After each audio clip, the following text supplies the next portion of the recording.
Bandung Design Biennale.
Dan kreativitas berusaha untuk memperbaiki kualitas hidup, bukankah desain sedianya dapat juga memetakan berbagai alternatif dari totalitas motif ekonomis yang cukup mendominasi pemikiran desain hari ini?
Dikuratori oleh Prananda L. Malasan, Krisnamurti Suparka, dan Heri Sutresna. Bandung Design Biennale kali ini akan merespon beragam gagasan, objek, serta praktik dari partisipan dalam bentuk pameran, diskursus, dan arsip dokumentasi.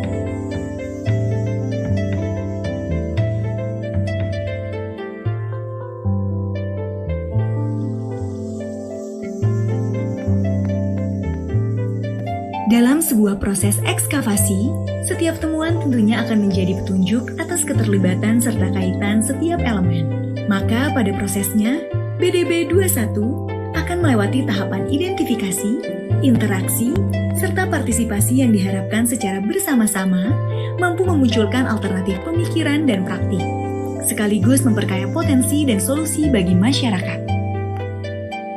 BDB 21 mengajak seluruh pelaku maupun publik untuk menyampaikan segala bentuk gagasan, objek, dan praktik sebagai respon terhadap tema umum dalam bentuk showcase maupun diskurs, atau turut serta berkontribusi dalam proses pemetaan melalui arsip publik dari gagasan, objek, dan praktik dalam ekosistem kreatif Kota Bandung.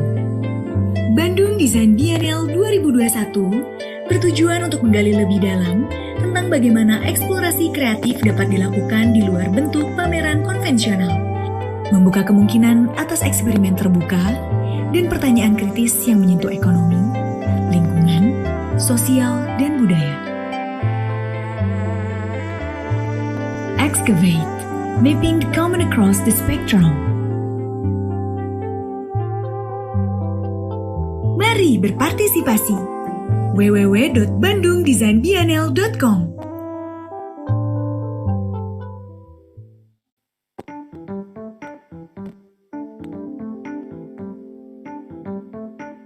Bandung Design Biennale.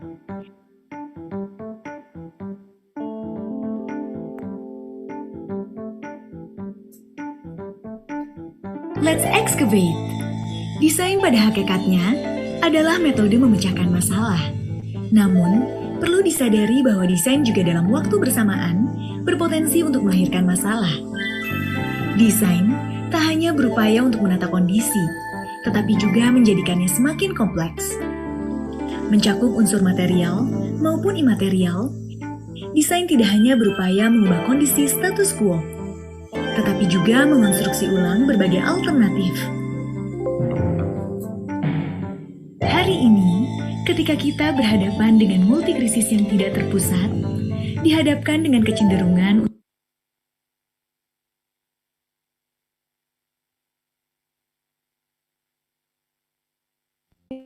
Institut Teknologi Bandung for Sarawak Timber Industry Development Corporation, Malaysia, as a collaboration program between two institutions.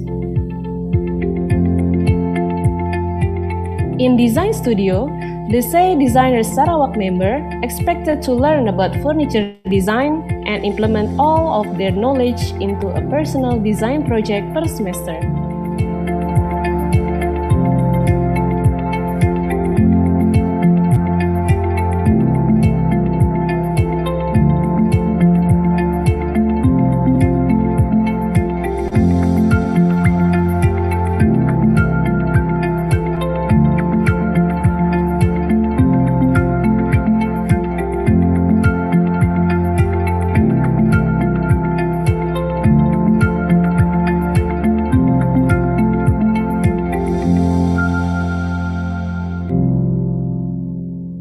This is a supporting feature for the furniture design main project in Design Studio activities. It consists of many important activities, from industry and exhibition visit to attachment training in the real design-based furniture industry.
programs also.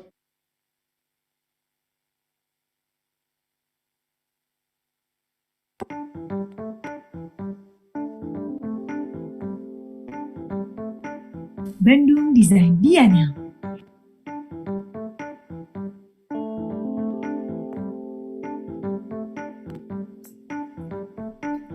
Let's excavate. Desain pada hakikatnya adalah metode memecahkan masalah. Namun, perlu disadari bahwa desain juga dalam waktu bersamaan berpotensi untuk melahirkan masalah. Desain tak hanya berupaya untuk menata kondisi, tetapi juga menjadikannya semakin kompleks. Mencakup unsur material maupun imaterial, desain tidak hanya berupaya mengubah kondisi status quo, tetapi juga mengonstruksi ulang berbagai alternatif. Hari ini, ketika kita berhadapan dengan multikrisis yang tidak terpusat, dihadapkan dengan kecenderungan untuk menjawab persoalan yang ada melalui sudut pandang komodifikasi hidup yang mendasarkan diri pada penyeragaman melulu ekonomis. Ketika hakikat desain dan kreativitas berusaha untuk memperbaiki kualitas hidup, bukankah desain sedianya dapat juga memetakan berbagai alternatif dari totalitas motif ekonomis yang cukup mendominasi pemikiran desain hari ini?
Dikuratori oleh Prananda L. Malasan, Krisnamurti Suparka, dan Heri Sutresna.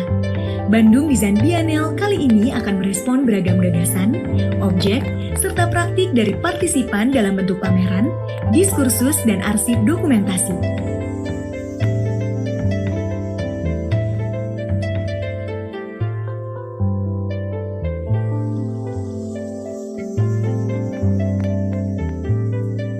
Dalam sebuah proses ekskavasi, setiap temuan tentunya akan menjadi petunjuk atas keterlibatan serta kaitan setiap elemen. Maka pada prosesnya, BDB 21 akan melewati tahapan identifikasi, interaksi, serta partisipasi yang diharapkan secara bersama-sama mampu memunculkan alternatif pemikiran dan praktik, sekaligus memperkaya potensi dan solusi bagi masyarakat. BDB 21 mengajak seluruh pelaku maupun publik untuk menyampaikan segala bentuk gagasan, objek, dan praktik sebagai respon terhadap tema umum dalam bentuk showcase maupun diskurs, atau turut serta berkontribusi dalam proses pemetaan melalui arsip publik dari gagasan, objek, dan praktik dalam ekosistem kreatif Kota Bandung. Bandung Design Biennale 2021 bertujuan untuk menggali lebih dalam tentang bagaimana eksplorasi kreatif dapat dilakukan di luar bentuk pameran konvensional, membuka kemungkinan atas eksperimen terbuka dan pertanyaan kritis yang menyentuh ekonomi, lingkungan, sosial, dan budaya. Excavate, mapping the common across the spectrum. Mari berpartisipasi. www.bandungdesignbiennale.com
Assalamualaikum warahmatullahi wabarakatuh. Salam sejahtera bagi kita semua. Salam Om Swastiastu, Namo Buddhaya, salam kebajikan.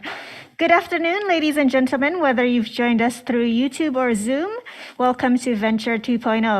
Let us begin this event by giving thanks for we have been given the opportunity to gather here virtually and pray for that this event will become a blessed and fruitful one. My name is Sabrina Sakina and I am a lecturer here at the undergraduate program in craft at the Faculty of Art and Design Institut Teknologi Bandung, and I will be the main host for today's event. I would especially like to welcome our honorable guests, Yang Berbahagia Datuk Haji Hashim bin Haji Bojet, the General Manager of Sarawak Timber Industry Development Corporation and STIDC Management, the Honorable Dr. Andrianto Rekrikusmara, SSN MSN, the Dean of the Faculty of Art and Design Institut Teknologi Bandung, and the Vice Dean of FSRD ITB, Consulate General of the Republic of Indonesia in Kuching, Sarawak, Malaysia, the Honorable Associate Professor Dr. Hasnizam bin Abdul Wahid from the Faculty of Applied and Creative Arts, University Malaysia Sarawak, UNIMAS, Dr. Imam Santosa MSN, the Manager of Furniture Design Training Program, Say Designer Sarawak, and the management team of Say Designer Sarawak ITB, Puan Dayang Nena binti Abang Bruce and Saradek Management, Dr. Insinyur Khalid Idam Abdullah, President Director of LAPI ITB, Insinyur Ers Muslinang Mustopo, MSEM, PhD, the Director of Business Development from LAPI ITB, the speakers Mr. Dr. Adi Nagraha, MA, and Mr. Muhammad Sujak bin Hasbollah, Mr. Leo Chiang Kokze, the President of Sarawak Furniture Industry Association, SFIA, and Sarawak Furniture Industry Association Council members, STA Furniture and other woodworking committee, the participating companies in Say Designer Sarawak training program, head of study programs and research groups at FSRD ITB, supervisors and lecturers of Sarawak Designers ITB, Ms.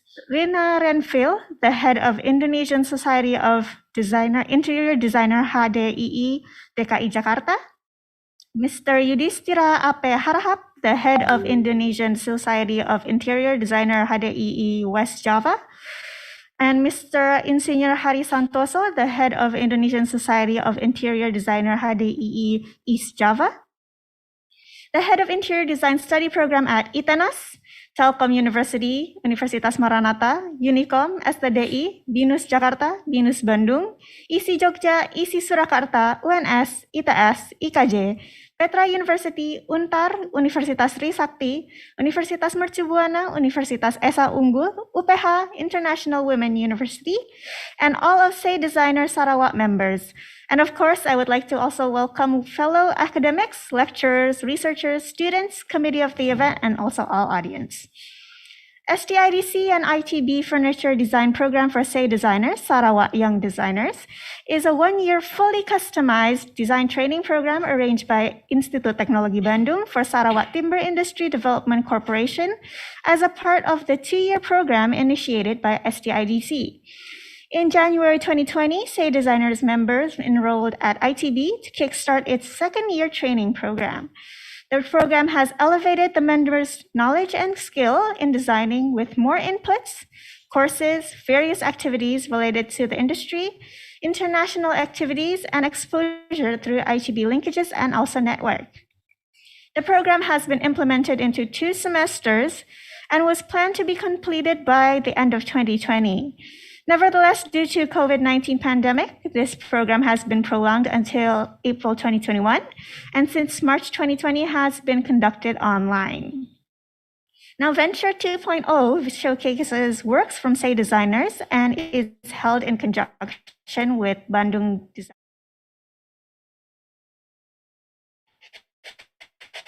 And Bandung Design Biennale is a involving various design communities and figures. Each BDB contributes to certain ideas about design and their influence and also impact, especially for the city of Bandung. This Bandung Design Biennale 2021 carries the theme Excavate, mapping the common across the spectrum, and will be held from November 5th to November 27th, 2021. Now allow me to explain the rundown for today's event. We will begin the event by listening to welcoming speeches from the manager of Say Designer and also the general manager of Sarawak Timber Industry Development Corporation, which will be followed by the opening remarks from the Dean of the Faculty of Art and Design, ITB. Then we will be tuning in into the talk session on Design with Nature and Culture, featuring speakers Dr. Adi Nugraha and Encik Muhammad Sujat Hasbullah. The talk will be moderated by Yuki Agriardi, MA. And finally, we will introduce the exhibition website, which will be available starting tomorrow. Now, this event is expected to run for about 3 hours and will end by 4:30 p.m. Western Indonesian time, which is GMT +7. So without further ado, I would like to invite on screen Dr. Imam Santosa as the manager of Say Designer to convey a welcoming speech. Dr. Imam, the screen is all yours.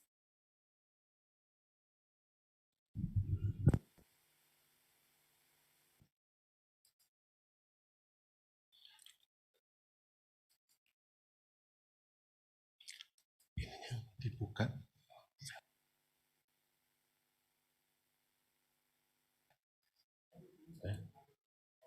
Oke.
output are considered designed produce in a continuous cycle.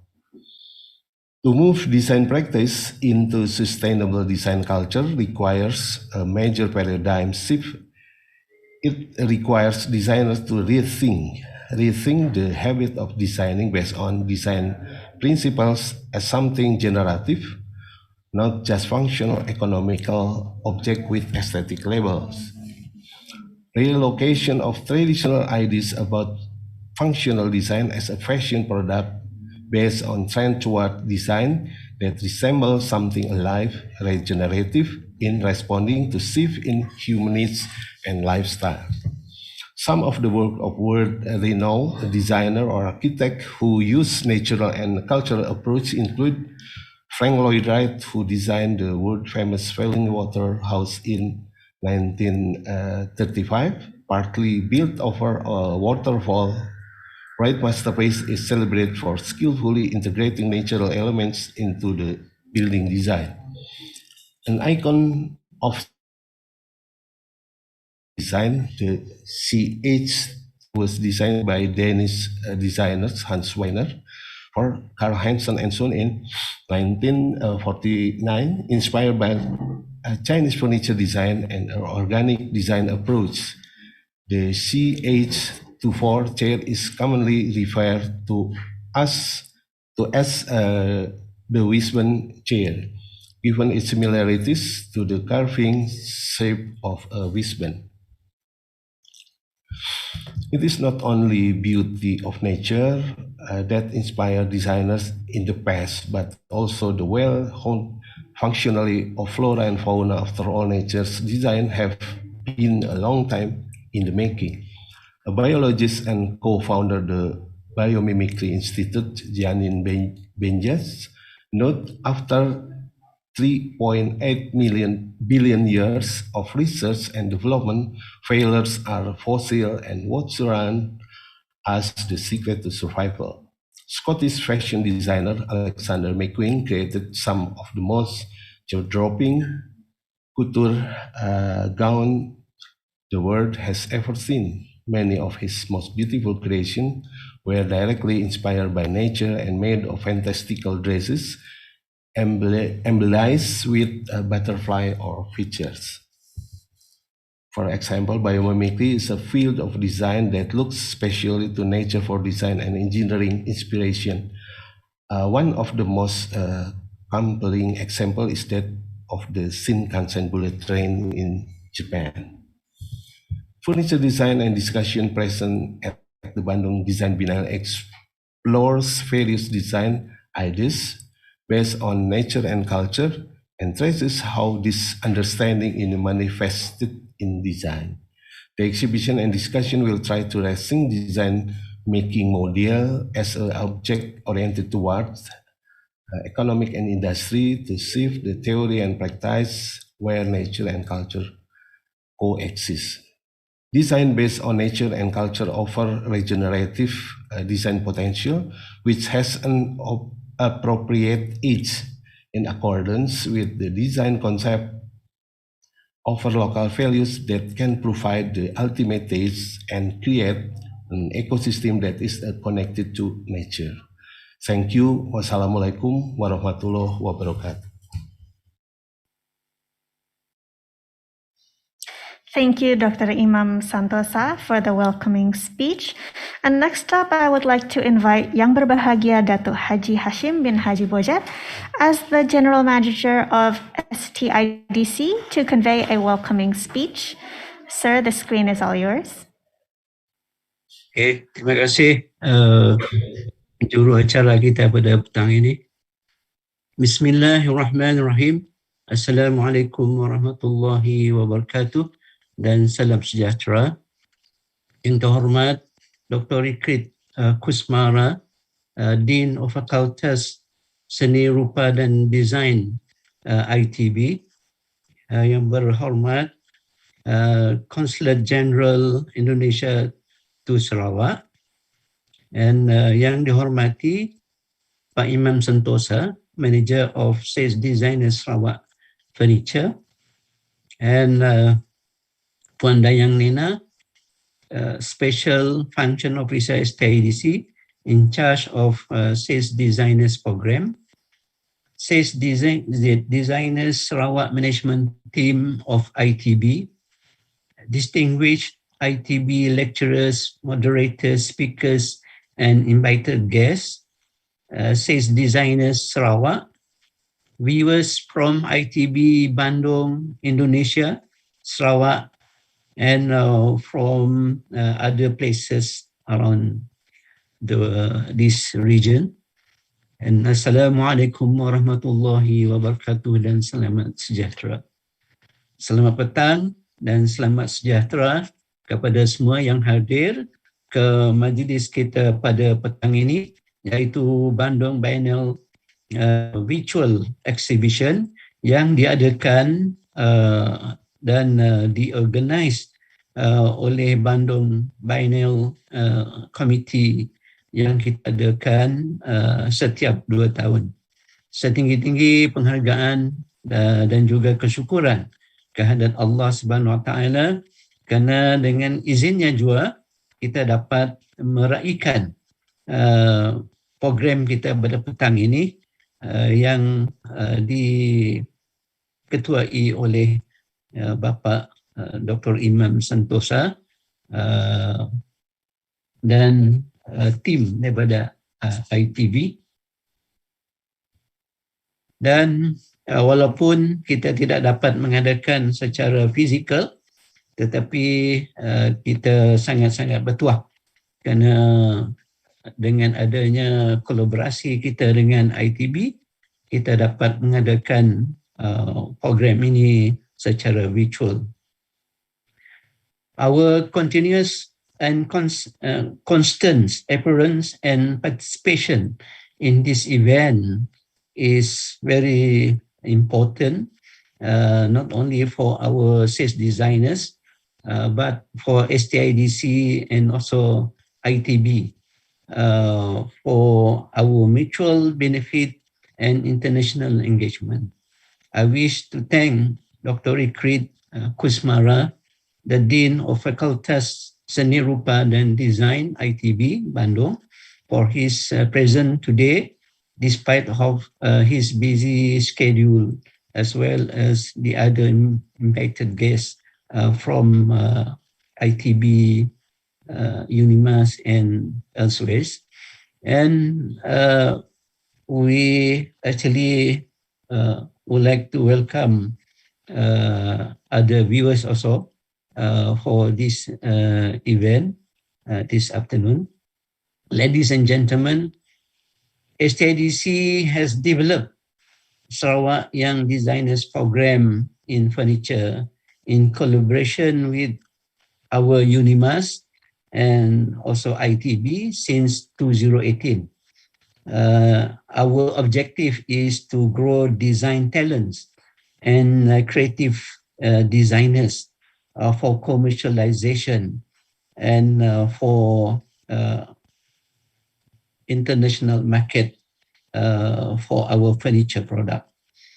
The enhancement of skill and knowledge of design process and design thinking through this customized program developed by ITB indeed is the first step forward achieving our target of 100 design talent, world-class design talent by 2030.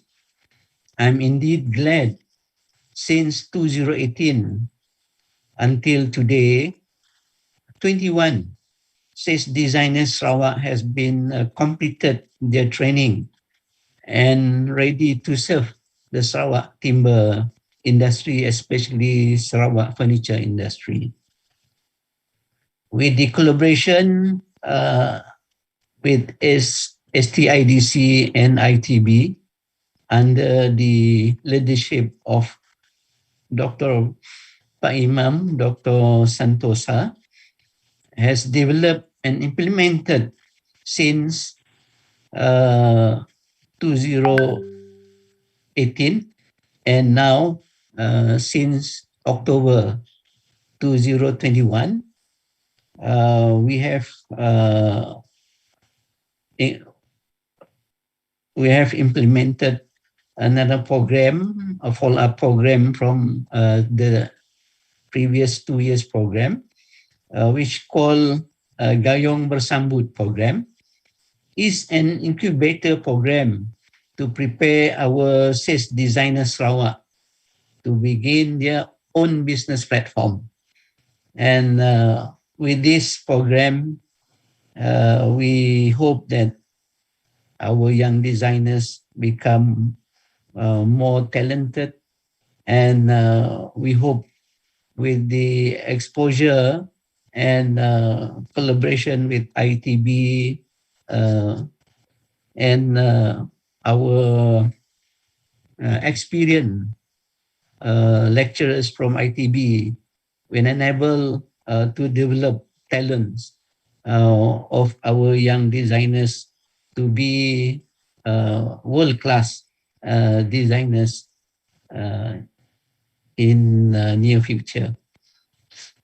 I look forward for STIDC and ITB to work closely together to explore more potential areas of collaboration and cooperation for the benefit of our design industry, either in Sarawak or in Indonesia.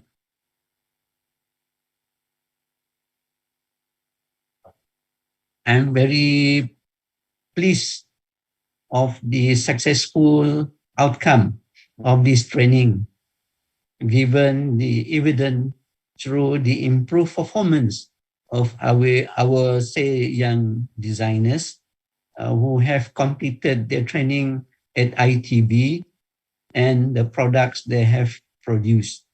We have received excellent feedback and remark from viewers, potential customers, and industry players locally and abroad regarding the quality and the creativity, design, and product produced by our sales designers Sarawak. This is a great motivation for STIDC to move further, to produce more design talents and creative designers for our international market. I could describe the creative design produced by sales designers Sarawak under this supervision and management team of ITB. We hope our young designers in future will be recognized as world-class designers. And we hope with this achievement later on, we can develop our furniture industry to be the one of the what they call the preferred design and product, you know, in furniture design and also furniture product in future.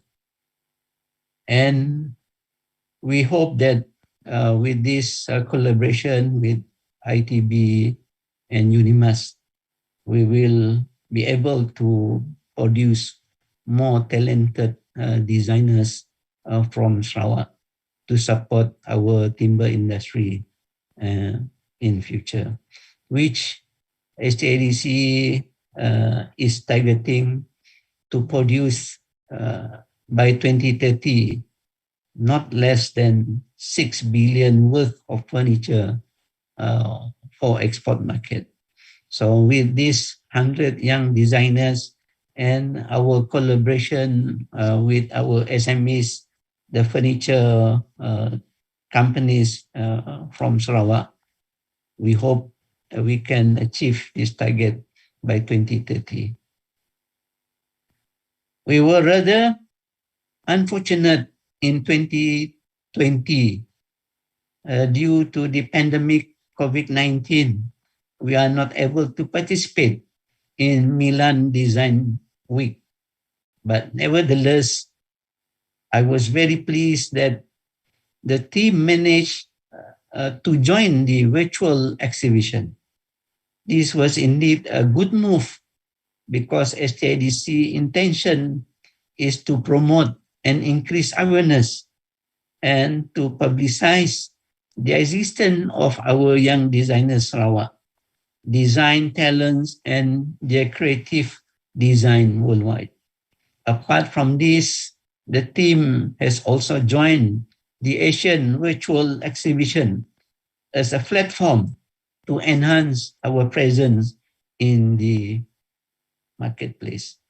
I do hope that we will continue to join this similar program in near future, especially in 2022, when we expected the world will be open for us to travel internationally. Ladies and gentlemen, I believe that research and having good data and information on design will enable us to grow, to produce more world-class design talents. And I do hope that both party, STIDC and ITB, will be able to explore further on this potential. Last but not least, I wish to thank again the Dean of FSRD, Dr. Rikrit Kusmara, and also Dr. Imam Santosa, and SES Designers Sarawak Management Team and ITB team, lecturers and supervisors, the factories that have collaborated with ITB to produce our furniture model and so forth. Training program since 2019 and until today. And I hope the collaboration and the cooperation between STIDC and ITB and also with UNIMAS will able to STIDC to achieve our target of 100 world-class designer by 2030. And I also wish to thank invited designer speakers for their presentation today. And I'm confident that the sharing of experience and knowledge is as well the discussion will greatly benefit the SES Designers Sarawak and viewers. And to the Sarawak young designers, my heartiest congratulations to all of you, and tap this opportunity to acquire more knowledge, continue to work hard, pursue your dream as a furniture designer, world-class designer, to produce more creative design and product in future for export market. And with that, I would like to thanks again the organizer for inviting STIDC and to have this program together with our SES Designers Sarawak. And I hope everybody will be stay healthy and stay safe during this pandemic. Dengan itu, saya sudahi dengan wabillahi taufiq wal hidayah. Assalamualaikum warahmatullahi wabarakatuh dan selamat petang. Terima kasih. Waalaikumsalam warahmatullahi wabarakatuh. Thank you, sir. Looking forward to many collaborations in the future with STIDC in particular, and also Malaysia in general. And now to mark the opening of Venture 2.0, the Dean of the Faculty of Art and Design, Institut Teknologi Bandung, Dr. Andrianto Rikrik Kusmara, MSN, will deliver a few remarks. Dr. Rikrik, the screen is all yours.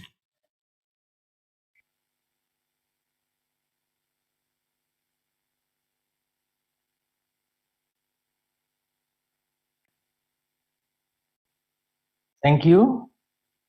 Bismillahirrahmanirrahim. Yang berbahagia, Datuk Haji Hashim bin Haji Bojet, as General Manager, Sarawak Timber Industry Development Corporation, or STIDC, Honorable Representative Consul General of the Republic Indonesia in Kuching, Sarawak, Malaysia, Ibu Fitri Chandra Priyanti, Honorable Associate Professor Dr. Hasnizam bin Abdul Wahid, Faculty of Applied and Creative Arts, University Sarawak, Malaysia, or UNIMAS, Honorable Puan Dayang Nena binti Abang Bruce, and Saradek Management. And also, to whom I respect, Dr. Imam Santosa, Manager of Furniture Design Training Program, Saya Designer Sarawak, and management team of Saya Designer Sarawak ITB. Speakers, Dr. Adi Nugraha MA and Mr. Muhammad Sujak bin Hasbollah.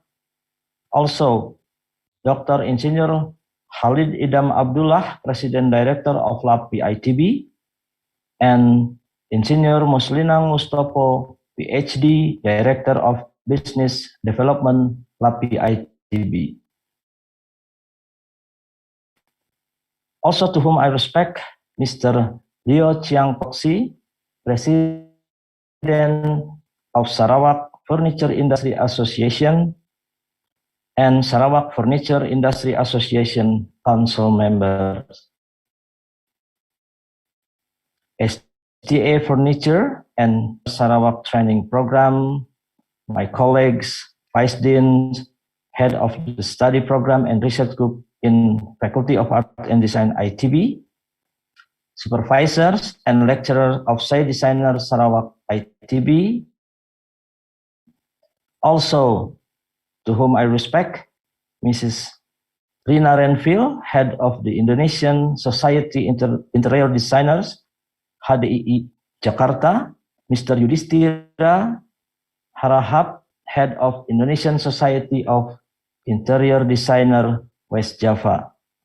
Also, Engineer Hari Santoso, Head of Indonesian Society of Interior Designer East Java, and also colleagues from universities, Head of Interior Design Study Program ITENAS, Telkom University, Maranatha, Unicom, STDI, BINUS Jakarta, BINUS Bandung, ISI Jogja, ISI Surakarta, UNS, ITS, IKJ, Petra University, Universitas Tarumanegara, Trisakti, Universitas Mercubuana, Universitas Esa Unggul, UPH, and International Women University, and all Saya Designers Sarawak members.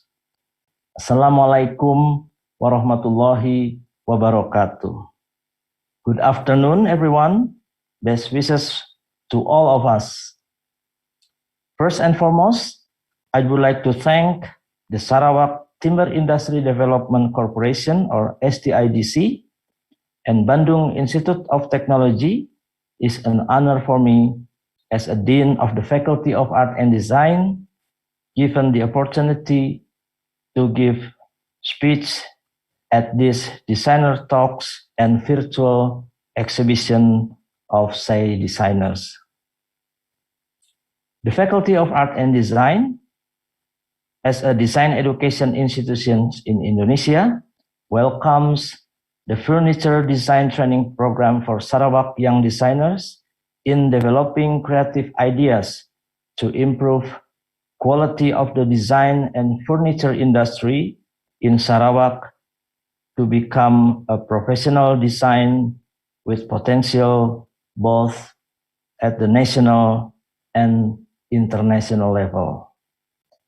Say Designers or Sarawak Young Designers is a collaborative training program between two institutions, two countries, which are Faculty of Art and Design ITB in Indonesia and Sarawak Timber Industry Development Corporation or STIDC Malaysia. And this program is a furniture training course for designer, a year period organized by Faculty of Art and Design ITB. To increase the participant knowledge and experiences of the participants, various learning activities, programs are provided, including design course, design studio, design prototyping, and design production. Also, study visits and attachment training to several industries related to the furniture design as well as exhibitions.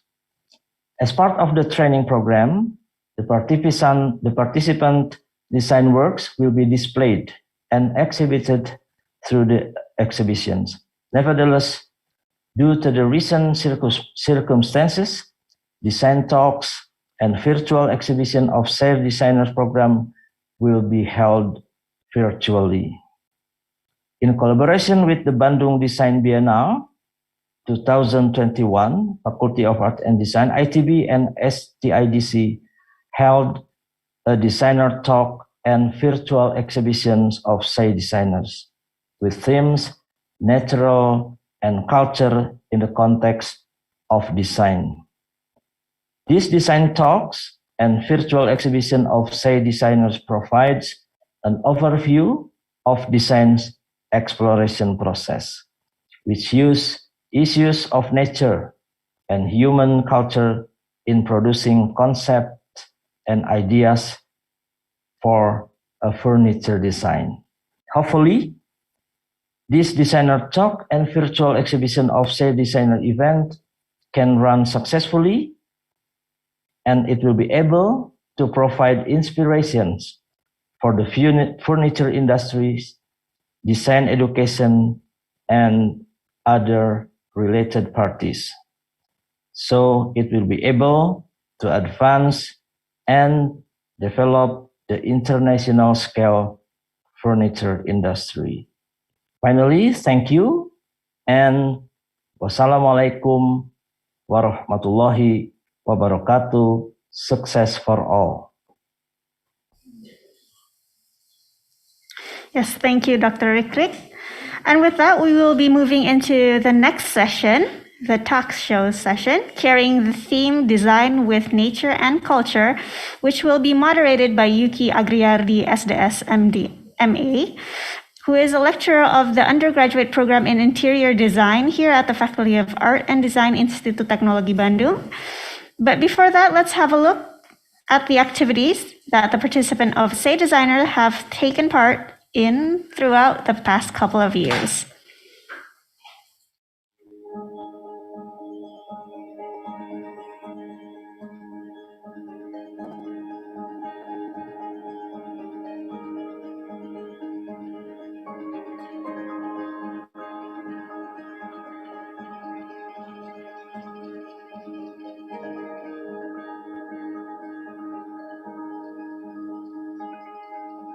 Kitache is inspired from enoki or Enokitake mushroom species.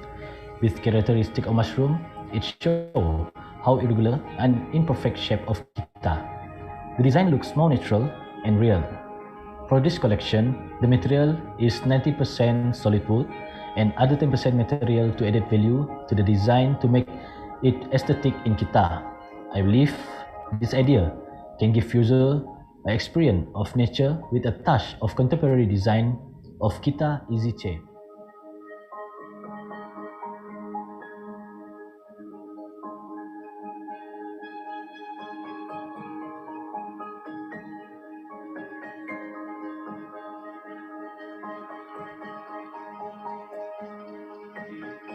My new design collection is called Popache.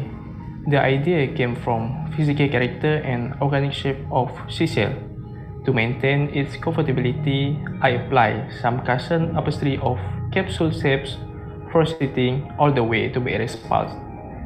This also resembles ancestral methods of acupuncture that ergonomically embrace the weight and movement of the body. So, Popache offers a full comfort of body and eye experience.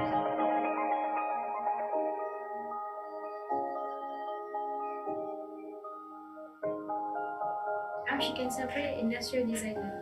When we look at female peacock, we can see how dignity and cautious they are, just like warabs.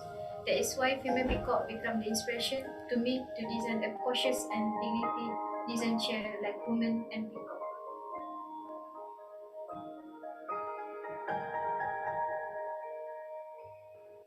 With capon style is a symbol of power of marriage in African families.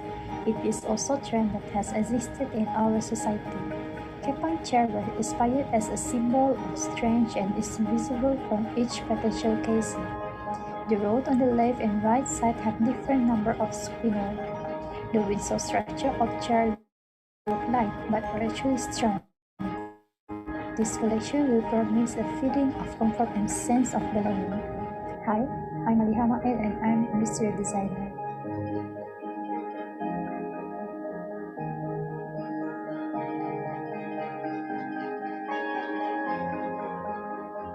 A design plan ought to be experienced and not simply observed. That is what I perceive. From a frame of mind, a design will bring positive impact, nostalgic value, and set in motion of human behavior. Pillock chair was extracting the signifiers of wow into visual elements. The design process required character of wow to be applied to the product. The personal emotion was being expressed to the design, which is one inclination of being played the wow at Nightfall Bay. Commercial value also added to the product with the minimum waste of materials, which is lead to the leg look of Pillock chair.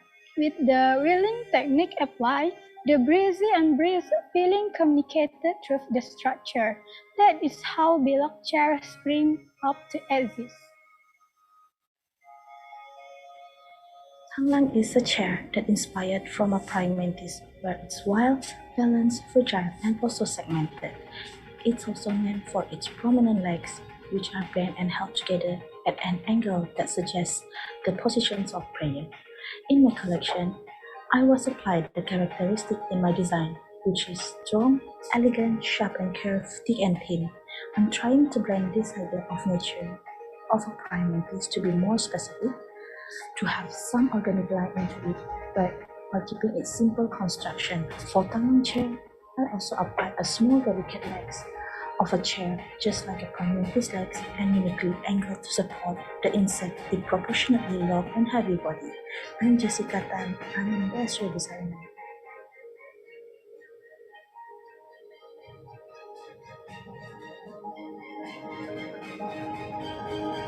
Bakery chair was inspired by a bird called woodpecker, where it has its own characteristic, which is the sharp shape on the side rail of the chair. This indicates the connection with woodpecker, using his beak as a mandible, hammering the wood surface to get food and use as habitat. To make this chair more attractive and comfortable to sit on, visible upholstery on the seat and backrest of the chair represent the continuity with the woodpecker character.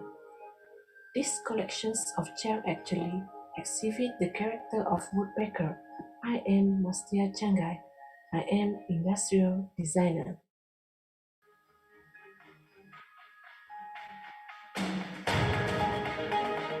Hi, do you know a ballerina? A ballerina is a principal dancer in a classical ballet company. According to Etymology Dictionary, the word ballerina originated in the years 1792 from Italian ballerina, literally dancing girl, feminine of ballerino. Dancer from below is a dance. I got inspired by Albert Einstein, who says ballet dancers are athletes of God. They obtain their skill is I want to design the chairs to look sexy and curvy. The leg of chair that are inspired by the movement of the ballerina and that entices audience admiring the graceful dance. I'm Marcelina and I'm industrial designer.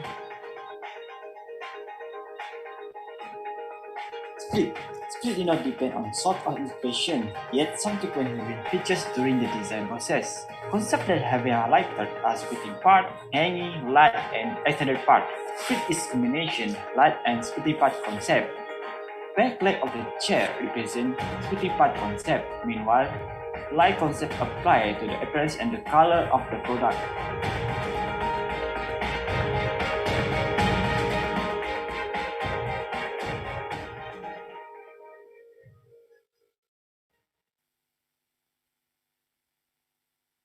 Good afternoon, everyone. So I hope you are all doing well wherever you are right now. My name is Yuki Agriardi, and I will be your moderator for this design talk, which is Venture 2.0, with the theme Design with Natures and Culture. Today, already joining with us here, our two respected speakers. For the first speaker, we have Mr. Adi Nugraha, live from Bandung, and continue with our next speaker, Muhammad Sujak Hasbuloh, live from Malaysia.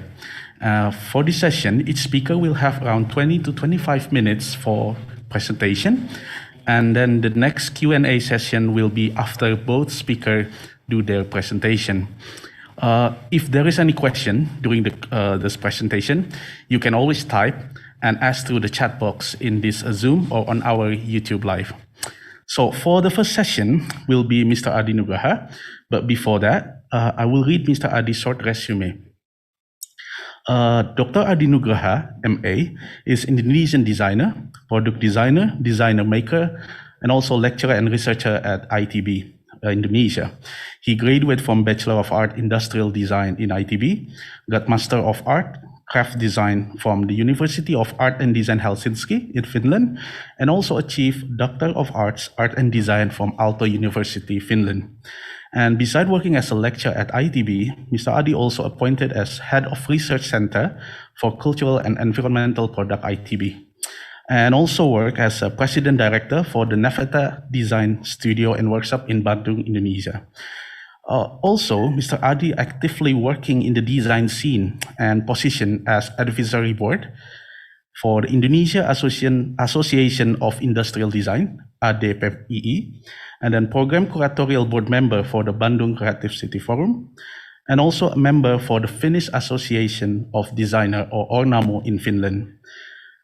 Beside that, Mr. Adi also has many outstanding publications, received a lot of awards and grants, so it's very impressive resume.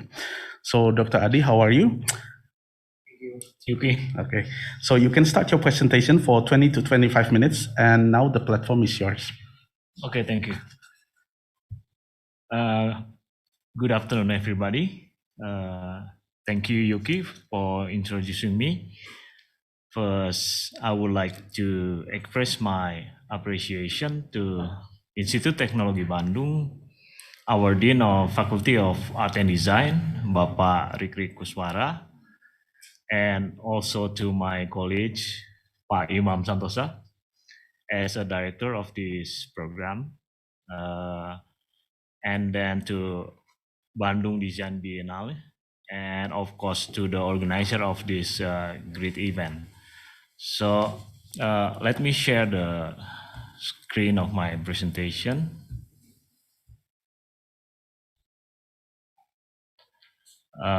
It is written that the host disable screen sharing.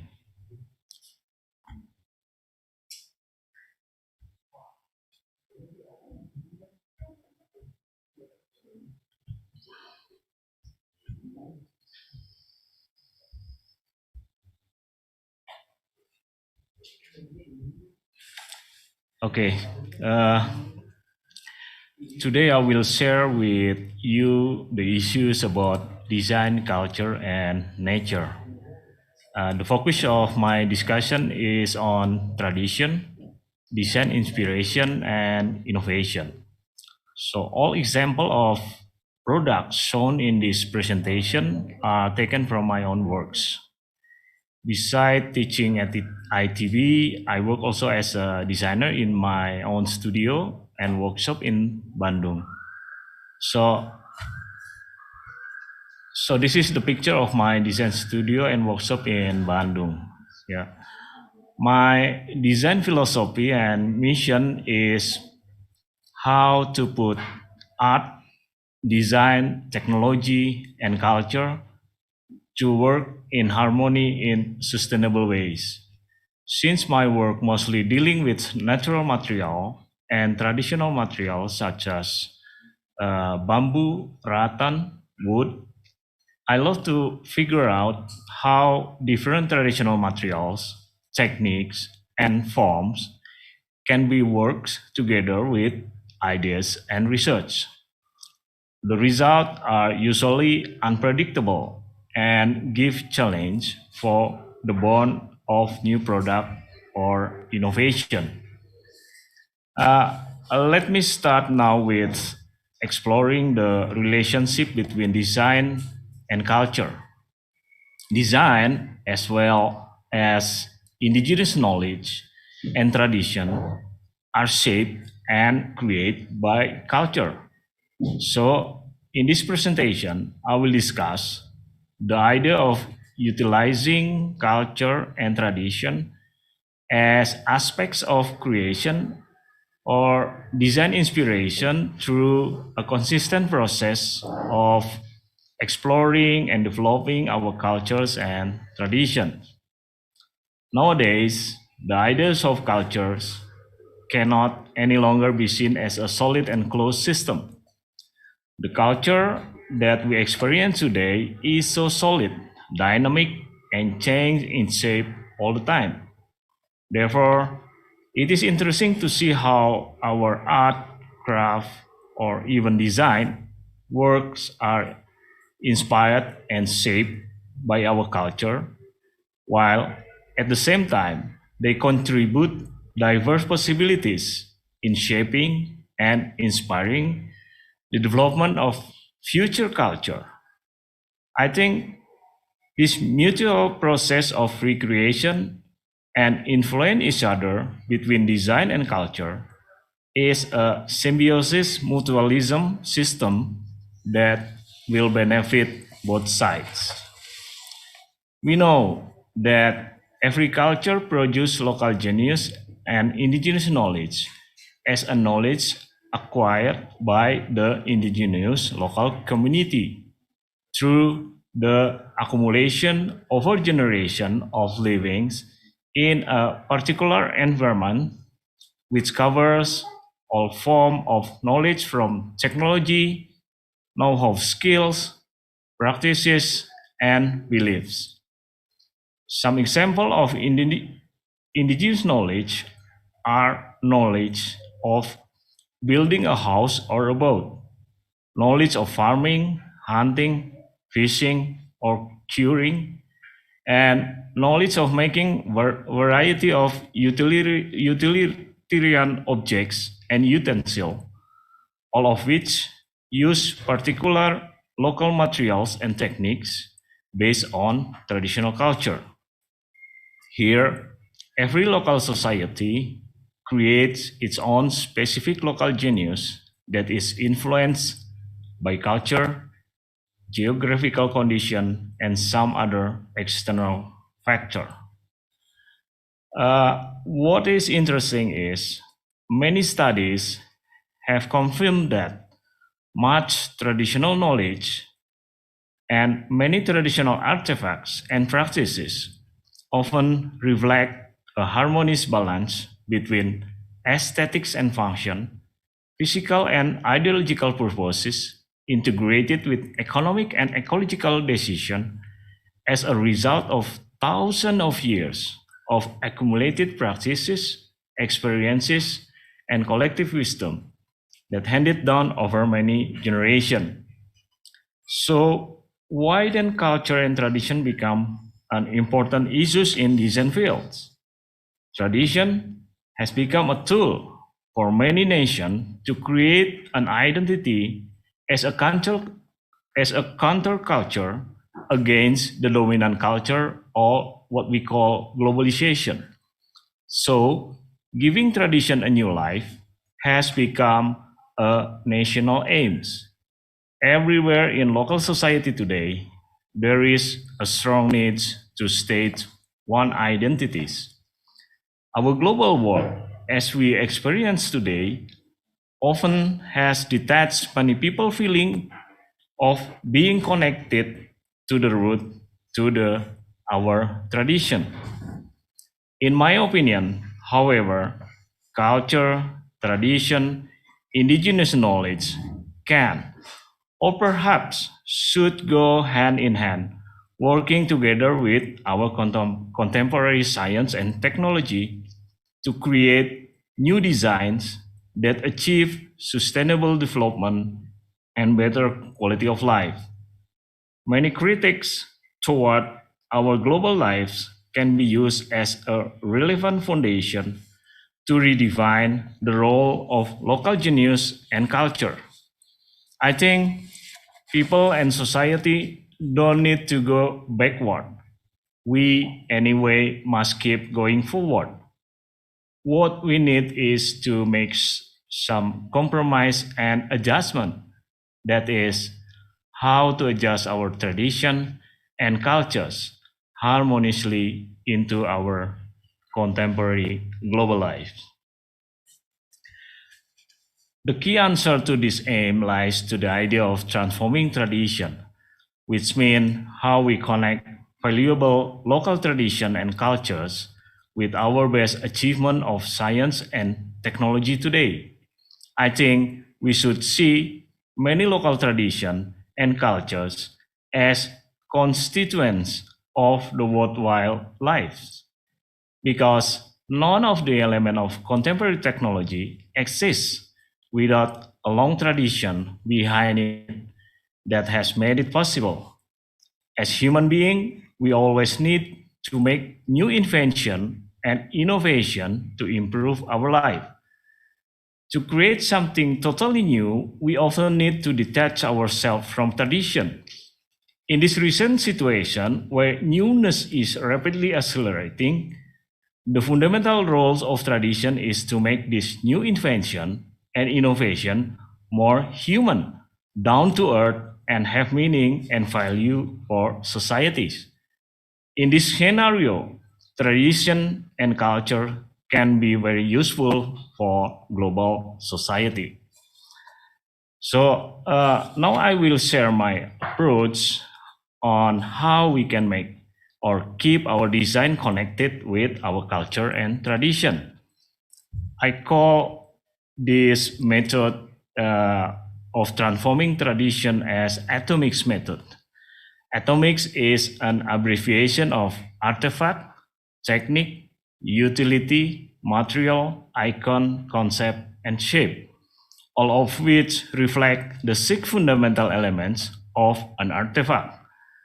The idea is we can make new design by utilizing or getting inspired from the traditional shape, materials, technique, ornament, utility, or even worldview or belief that is something intangible.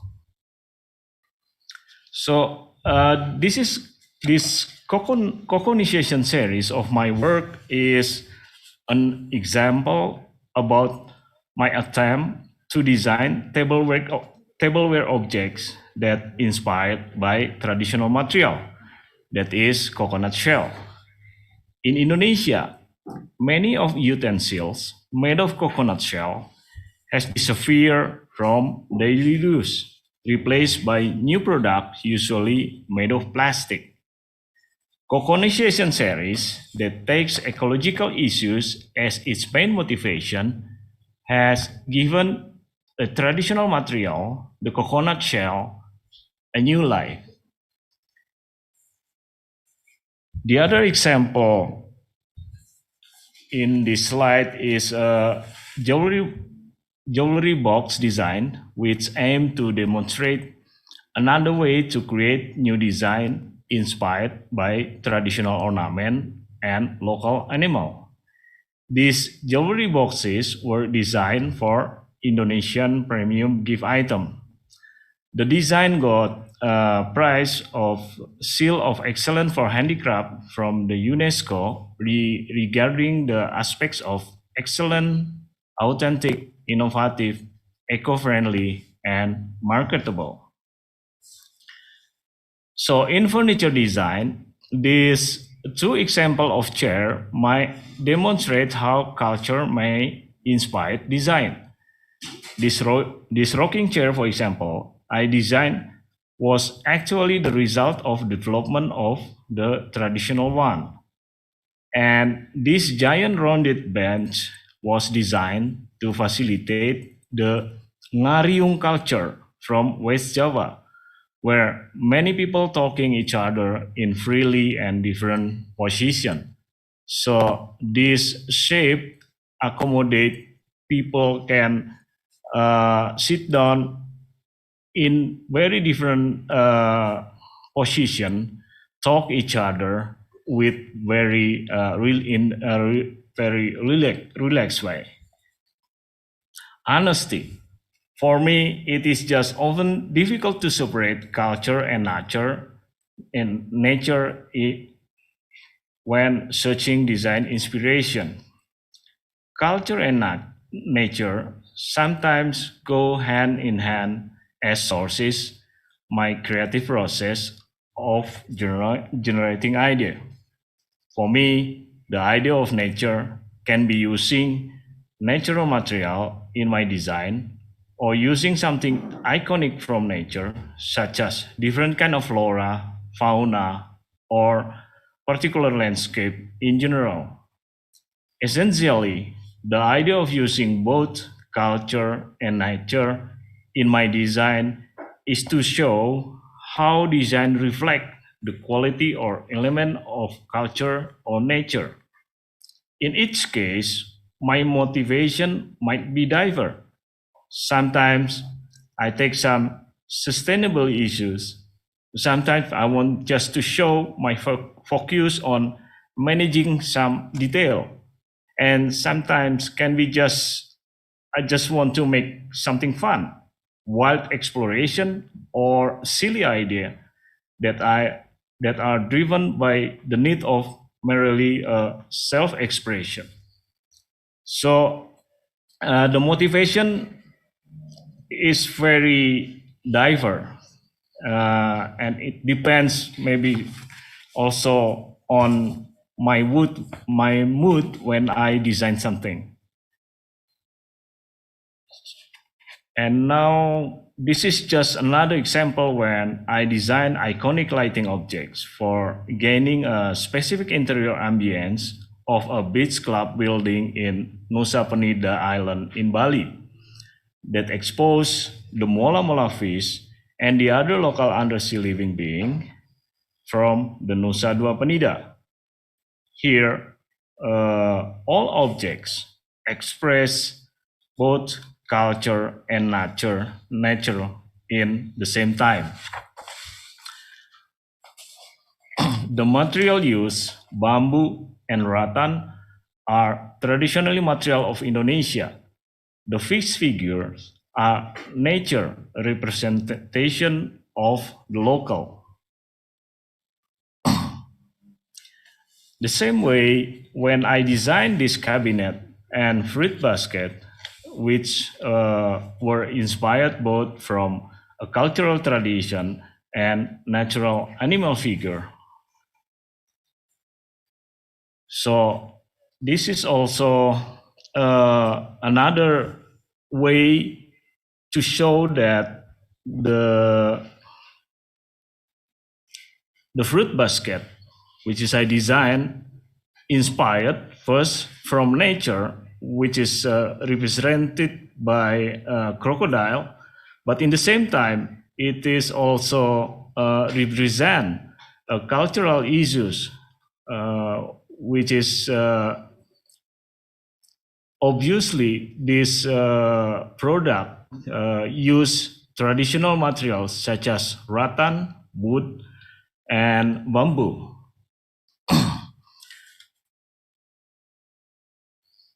So now I'm going to show you this also, in fact, the same thing. On this rattan rocking horse, which is both cultural and natural. So, in the end, this sofa, which I call egg sofa, which is inspired by shape of an egg and utilizing the traditional material rattan, is, I think, my last example on how we can design objects or furniture object that just inspired by tradition and nature in the same time. So, as a summary, I think I will end my presentation with sum up the local genius, indigenous knowledge and practice, tradition, culture, nature, and culture can be beneficially used as our design inspiration, not only for artistical purposes, but they often have a comparative advantage for sustainable improvement of people life that fits well with localized ecosystem. Here, I believe that creative innovation based on local genius and tradition truth is fundamentally worthy. It is the most elegant and natural ways, not only for producing objects with environmental and economic goals, but also for stating artistical expression, representing identities and cultures, and sustaining society. The existence of variety new objects and products inspired by local nature and traditions is intended to enrich diversity. This might alter uniformity and global sameness of mass industrialized products. By transforming tradition in design, we keep many traditions alive, make them available for our contemporary lives as well as for the future. The atomic method I have proposed is a tool to help designer developing new design that is inspired from tradition. By connecting tradition with global world, we connect the past, our history, with the present and the future. Lastly, the idea of proposing the atomic method was based on my belief that every culture, every society should continue to flourish based on their own roots, their unique natural resources, their history, and their preferences. It shows that how to be global without losing our own roots, our own tradition. So, thank you very much. Insightful presentations. I'm really interested to hear your atomic methods and idea of how design and culture have this mutual symbiosis, which is creating a new future, and also about being global without leaving our roots. So for everybody who already have a question for the speakers, you can hold on first, but you can always type it on the chat box on this Zoom or in the YouTube Live. But before we go to the Q&A session, I will introduce our next speaker. Our next speaker is already here, I guess, Mr. Muhammad Sujak bin Hasbullah, which is live from Malaysia. And before the presentation, I will read Mr. Sujak's short resume.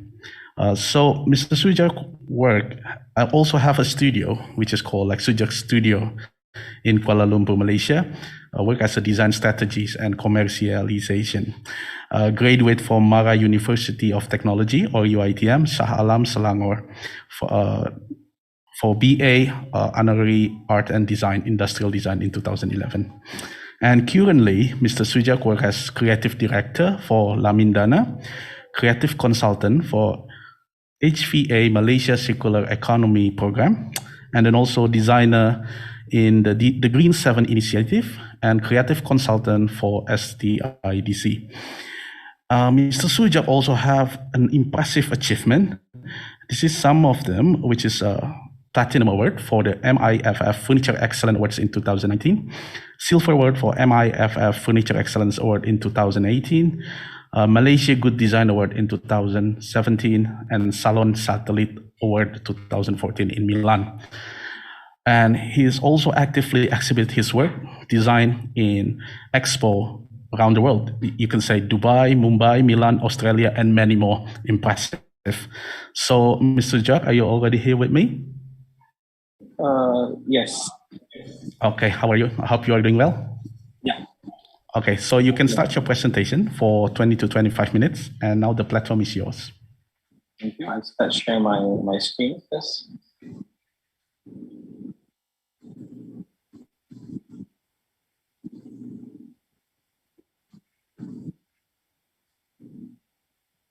Can you see my screen?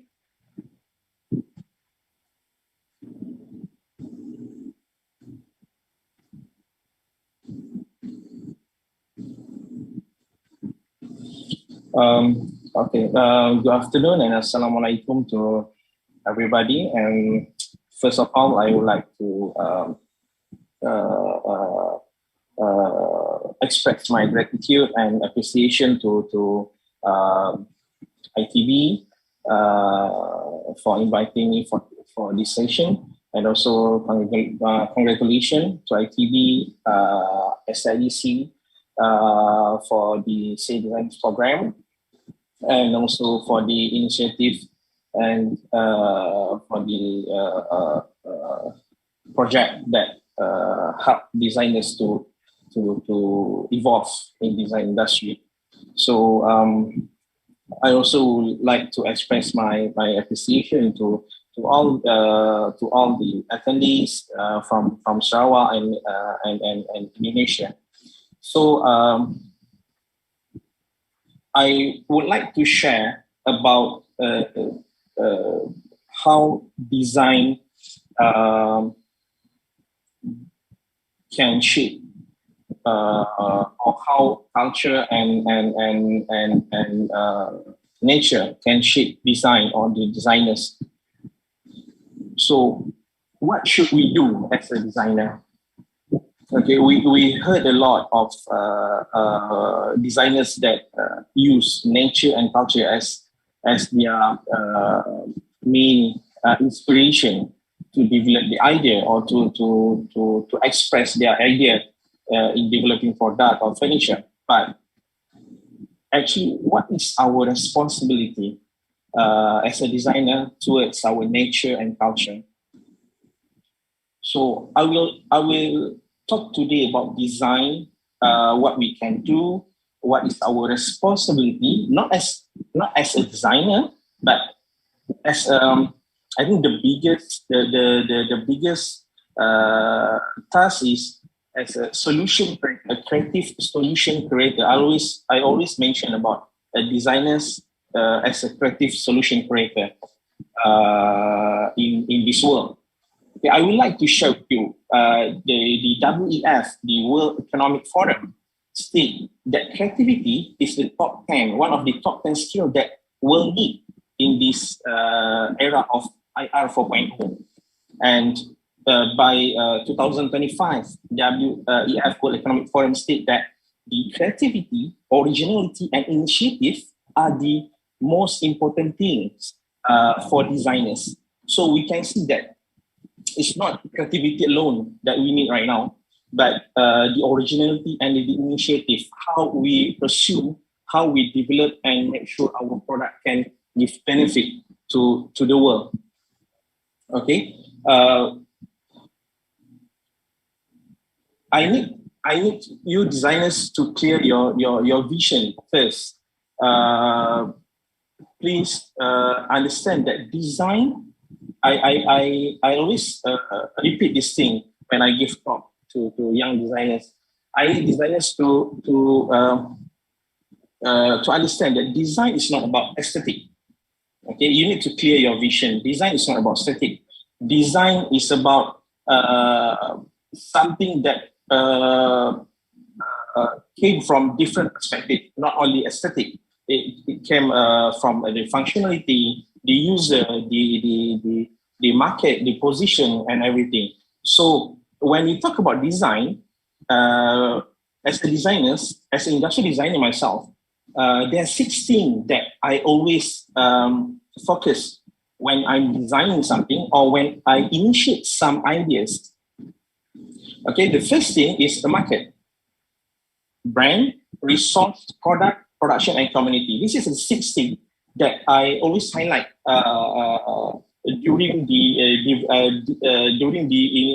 initial stage of design, because as I mentioned before, design is not about aesthetic. Actually, this is design. Design is not only focusing on beautification or creating the external or the visual, but it's about developing market. Okay, it's about creating new market, the market expansion or any geographical expansion. Design is also about bring or develop a brand. Okay, which means when you design something, when you talk about nature and culture, you need to develop the understanding about the brand, about the acceptance of nature and culture among consumer. Design also is about resource, where you get the thing, where you who will do the product, how much can you get the material for your product, and so on. And design also about the product. And the product, one of it is the aesthetic, and other thing is the ergonomics, the technical, the CFF. Okay, and also we need to consider about the production. Design is not about the process of self-expression alone, but it's about democratic, which means when you design something, you need to make sure other sector that related to your design, to your product, must get benefit, especially the production, because the production is the sector that producing your product, producing your idea. That's a physical item. And the last one will be the community. The community,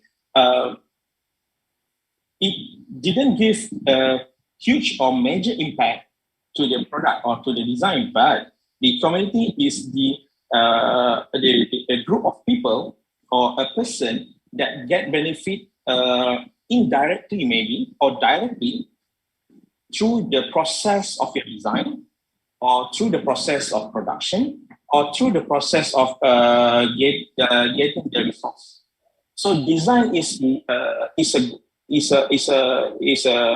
a process that came from a different approach and different perspective, not only about aesthetic. You need to remember that. That is the vision that you need, the understanding that you need to get it clear. Okay. So this is one of my collection that I call Keith. First, I launched in Milan 2017, if I'm not mistaken. Okay, this is a Keith sofa. Okay. Before I start to share about this thing, do you know that the CCS, okay, or we call it as cultural creative sectors, are among the most affected during the pandemic?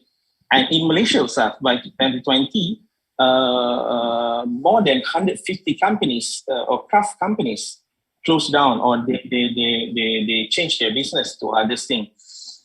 So when we talk about nature and culture, this is the most crucial things that we need to consider about the resource, about the resource of material, and then about the resource of the skilled workers. So when we design something, we need to consider about where we get the resource, how we can get the resource and how we can develop or maximize the resource that we have to make sure the product that we produce can penetrate certain market with the minimum material, but it can maximize the market needs. Okay. When we talk about design, designers always start within the visual and properties of resources. Okay.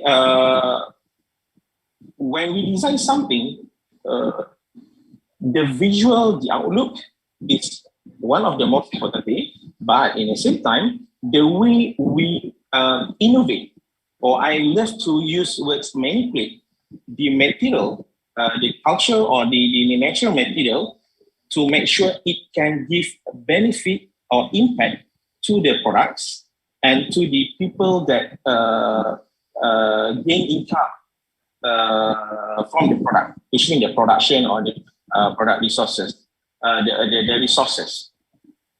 So when we talk about the culture or the cultural material, we need to look back maybe 30,000 years. We seem to have lost our creative way in the midst of technology, because right now, let's say a rattan, we have synthetic.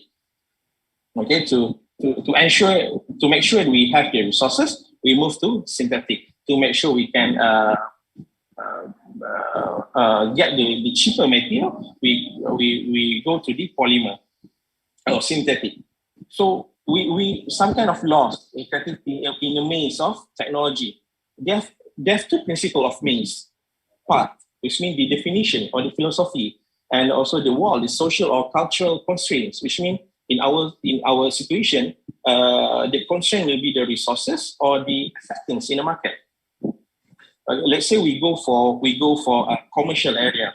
When people talk about the cultural material like rattan or bamboo, there are some situation or they will ask about they will ask to use synthetic rather than traditional or cultural or natural material. So this is the challenge for designers. Okay, this is the challenge for designers. Not only about the designing, but it is about the resources, and also it's about the market, the demand. So it gives a different impact to our economy. Okay, so when we talk about culture and nature, the one of the most important thing besides the aesthetic and the resources is the talent development. Okay, if you see SDG, the Sustainable Development Goal, 17 SDGs. One of the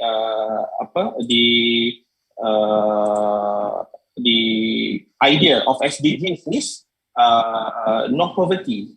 Okay, in Malaysia, most the industry that producing natural or cultural material is micro industry or medium or micro industry. So they are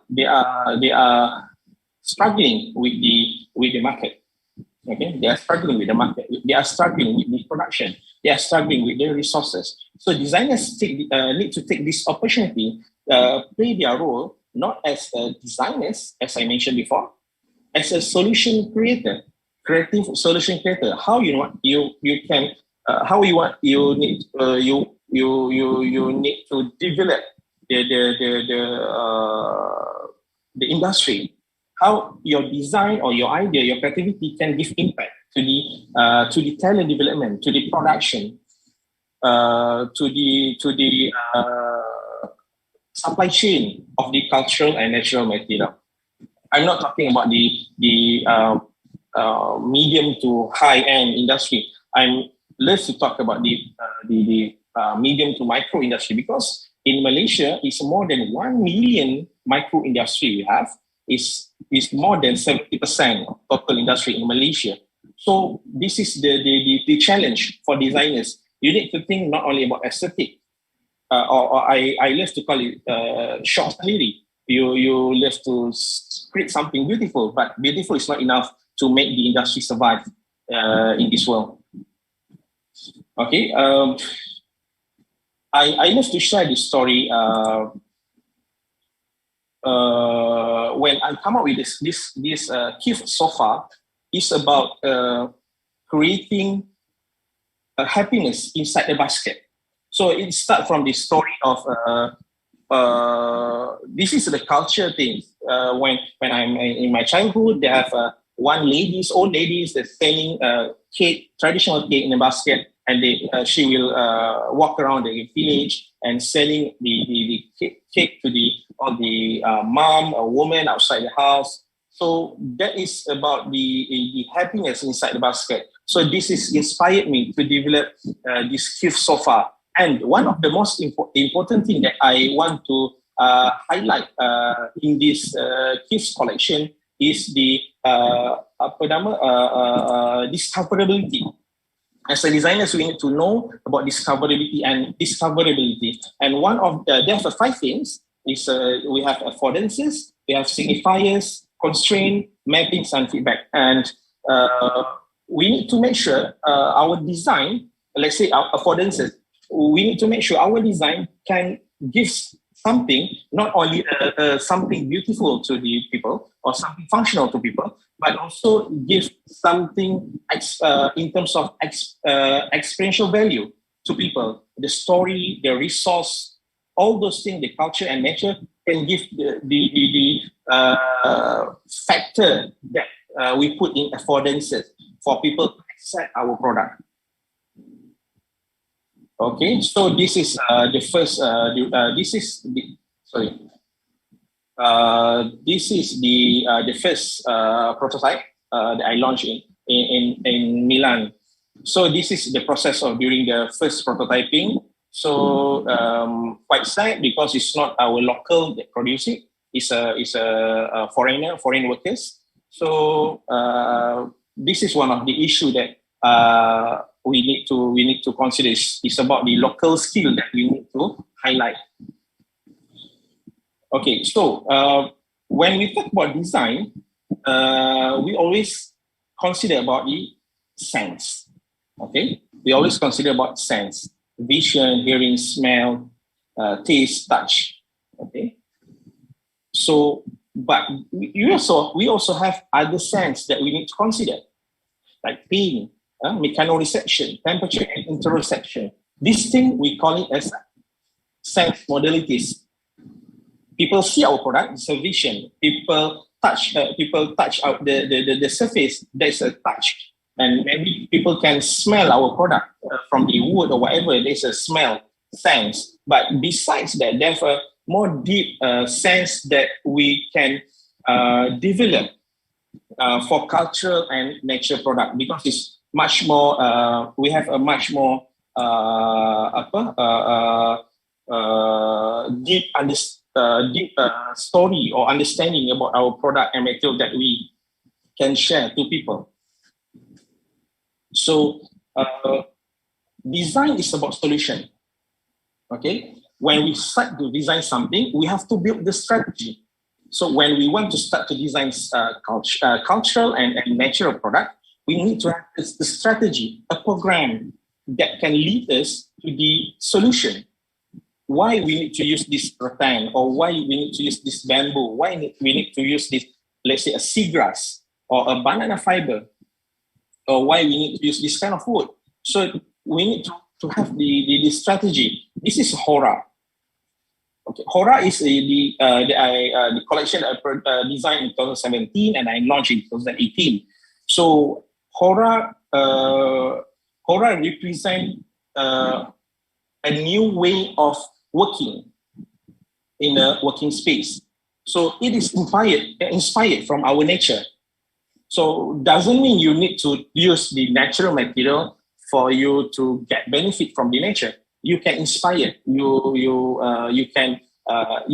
Designers know about the biophilic. Designers know also about the biomimicry, how you replicate the nature into a certain things or a product or a furniture. So for this Hora collection, I developed I inspired from the golf course. Okay, the main idea is I need to develop the new culture in office. When we talk about culture, it's not only about the traditional culture, but also about the new culture. Right now, in our market, we have the new generation, the new native inside the market. It's the generation Z, Generation Z. They already entered the market. They already entered the industry. They already become the buying powers in the market. So they have different needs. They have a different behavior. They have a different mindset. So my task here to develop a new culture, adapt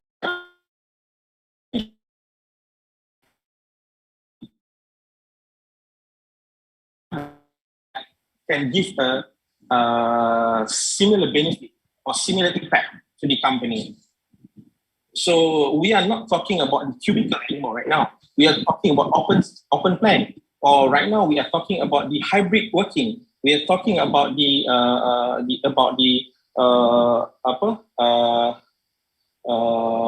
own or digital native, where people can work anywhere, anytime, as long as they can deliver the outcome. So this is the idea of my project of Aura, to develop a new culture inside office where the space is not exist before.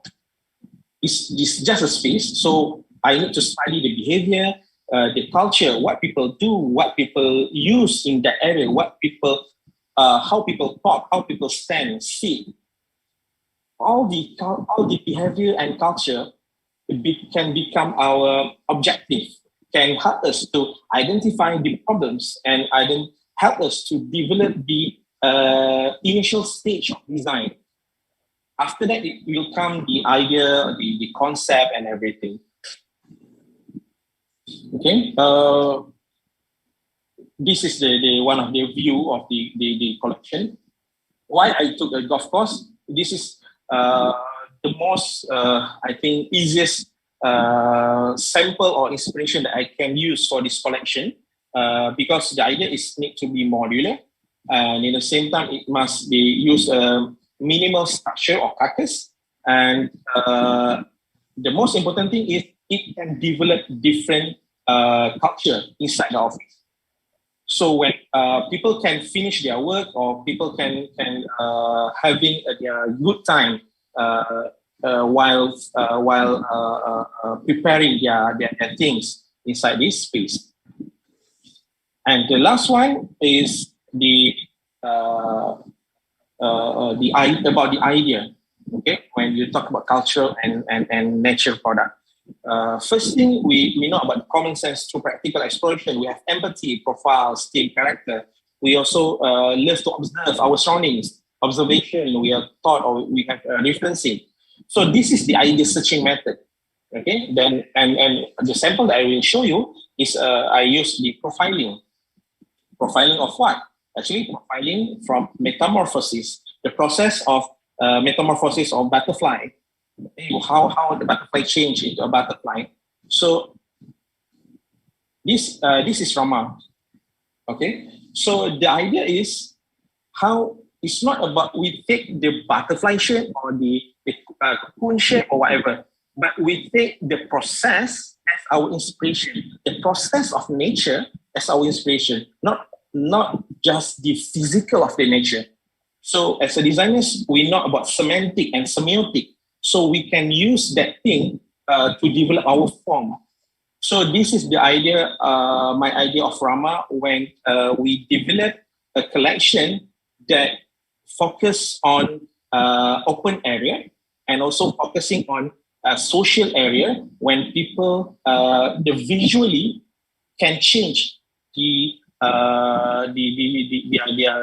their surrounding or their visual, because they are already maybe 5 to 7 hours looking at the cubicle or the very mechanical kind of furniture. So at the social area, they will go towards something more natural and organic. So this is the idea of Rama. Okay, so with the colors and the material and the most important thing, the adaptation of the nature to the arrangement, to the form, can create a different feeling. Because people, when we talk about user, and also you talk about people, product, the one thing that connects us is emotion. So we need to tap into emotion that can give that different feeling. So this is the idea of Rama for workers, can change the visual for them to maybe to relax and have a different feeling, because everything is start from emotion, and you know that they have a three level of process.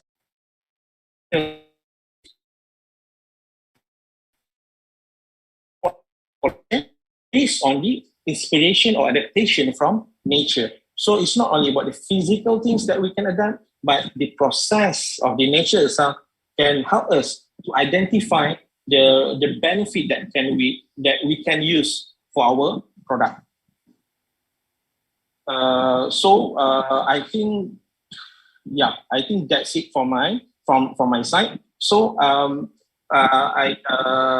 in a nutshell, nature and culture have a very interesting things that we can explore.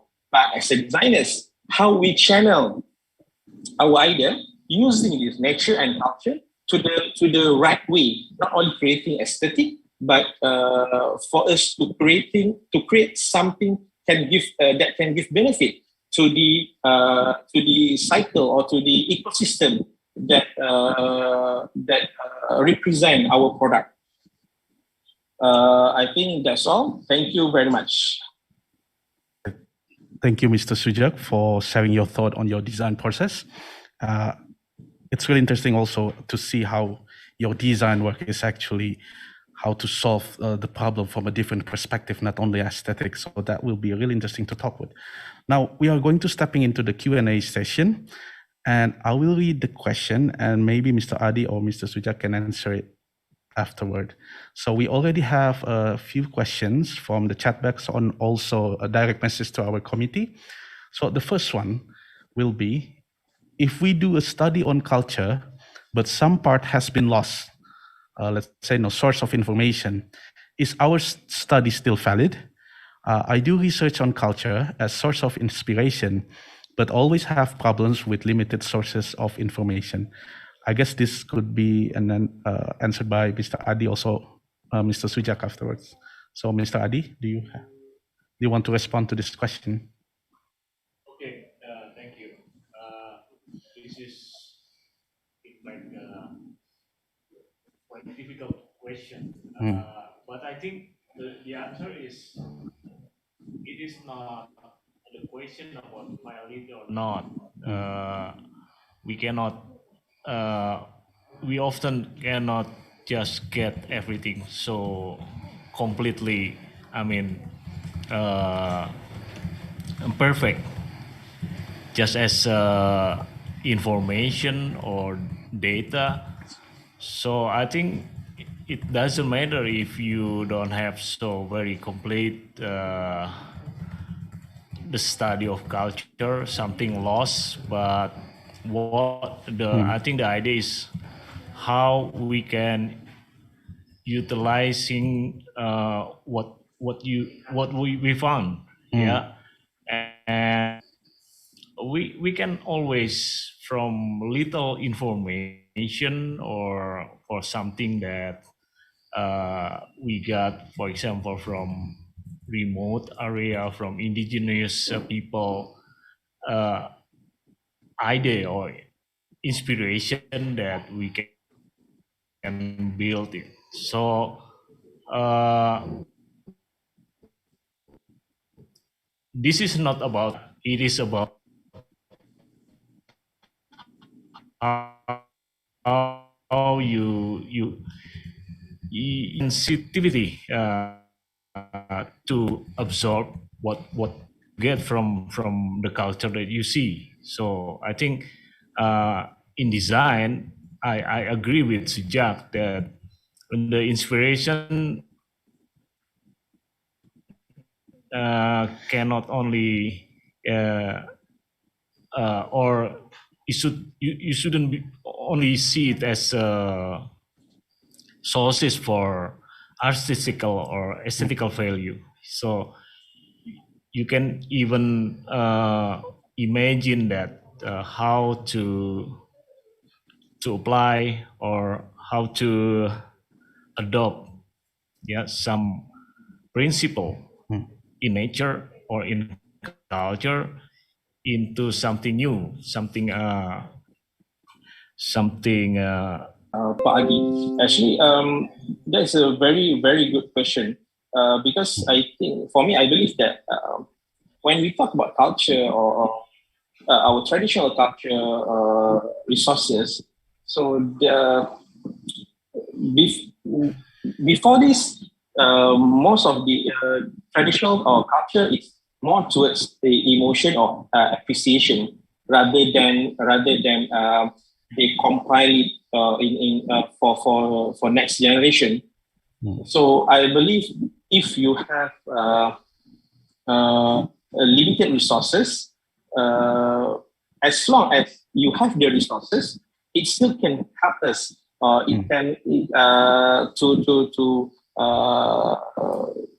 to create our research or to create our initial stage in the process. So as long I believe that every culture has their own resources, but the difference is maybe there are certain culture that are very limited, and there are other culture that have very huge resources. So as long as they have a resource and we still can get benefit from the resource for our research. Yeah. Okay. Thank you, Mr. Adi and Mr. Sujak. I do agree. I think design is part of the design process is actually the joy to do observing all the available data. And I think as a designer, it's our sensitivity to work with the available one. That's really interesting questions and also a great answer about it. And then we are going to moving to the second questions. And this is to Mr. Adi. I see how natural materials and animal figure are well explored in Mr. Adi works, and how nature and culture play a big role in your design process. I wonder, when you approach a design project, what is your first step to get closer to the local culture or tradition? Okay, yeah, thank you. This is very good question. First, I just like to share that, when I start to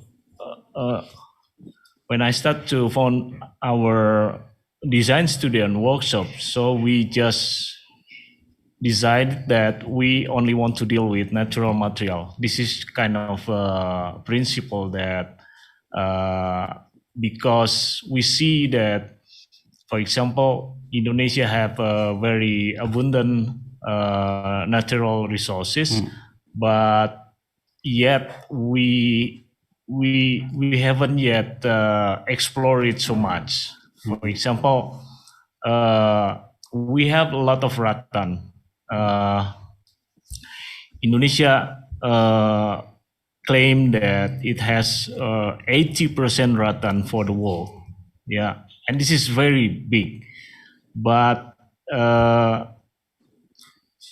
design based on rattan material, for example, it's not so explored in Indonesia. I mean, if you see or if you ask how many designers deal with rattan material, it's still few.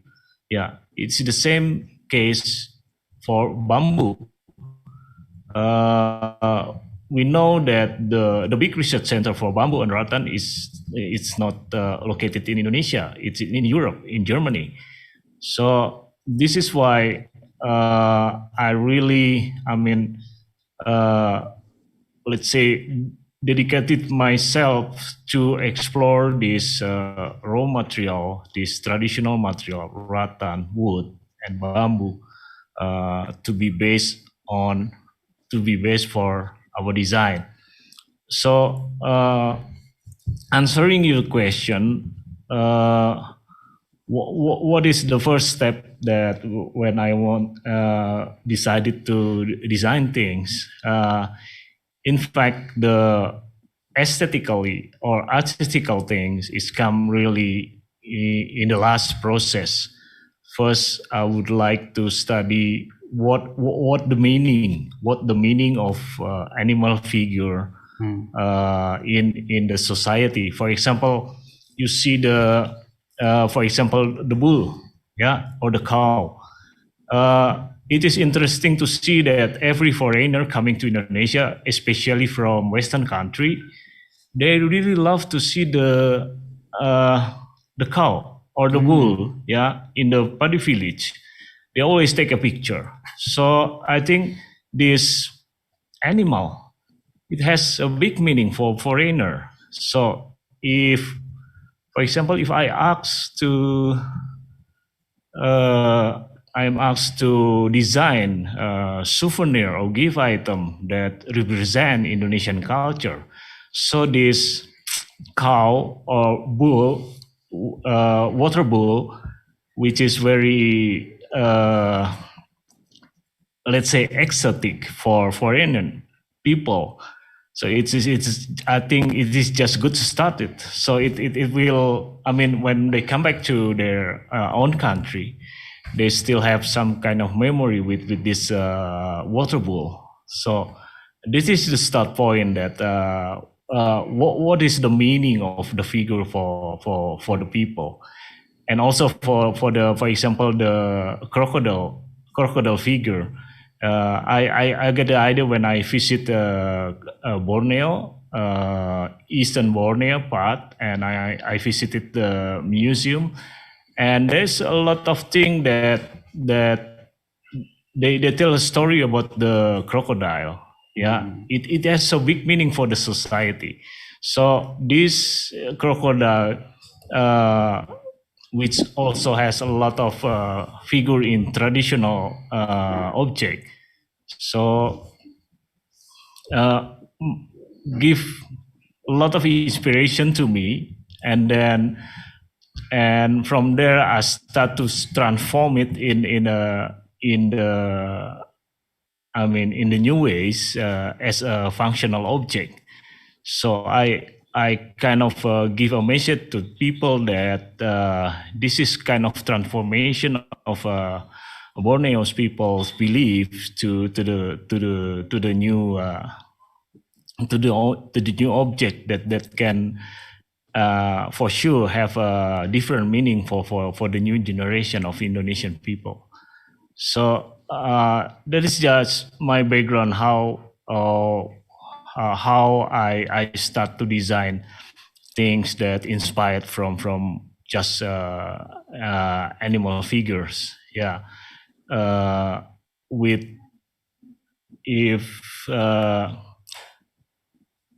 Talking about the choosing of material, I have explained that the reason why I choose, for example, rattan only or bamboo, because of my concern that these materials is not well explored, especially by Indonesian designers. So it is just pity things. I think we have a lot of abundant materials, good materials, but not yet really explored.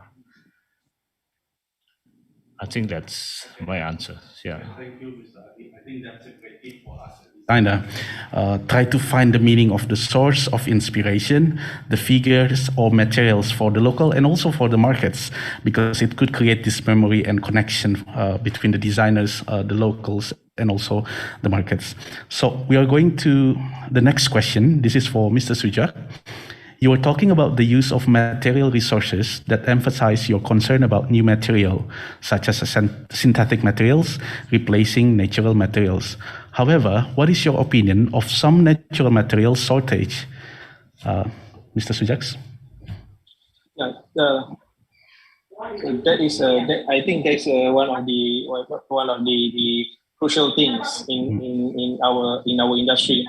So that's what I like during my presentation, that designers need to learn how to minimize the resource and maximize the opportunity of the design, and also the acceptance of the consumer. Which means, let's say how before this we need to use 80% of the time. Maybe how we can work with 50% of the time, but give a similar impact with the 80%. So it is about the resources, how we designers can manage to get the right resource, and also how designers can have a production that can work within the quantity of the material. So, but in another perspective, it's not only about using a minimum material, but another thing is, as a design strategist myself, we work with the supply chain or the whole cycle, which means while we develop a product using that, let's say a rattan or a seagrass or banana fiber, in the same time we plan or we prepare a strategy how to develop the resources. So we not only creating the product, but we creating the business opportunity for people to supply the resource for us. Let's say, I don't know in Indonesia, but let's say in Malaysia, we didn't have, for rattan, we still need to go to the jungle. We still ask, there are certain people or villages that we need to pay them for take the rattan for us. We didn't have what we call it hutan ladang, which means a special farming for rattan. So let's say we want to go for that kind of opportunity, which means using a rattan as a main material. So besides minimize the usage of the material and maximize the design itself, in the same time, we designers need to develop the strategy how the resource can be developed. That is the cycle that we need to think.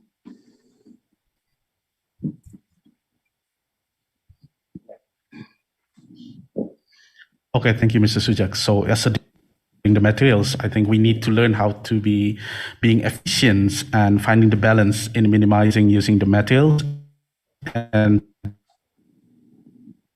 but certainly maximize the impact. That's a really good answer. So we are going to have Adi.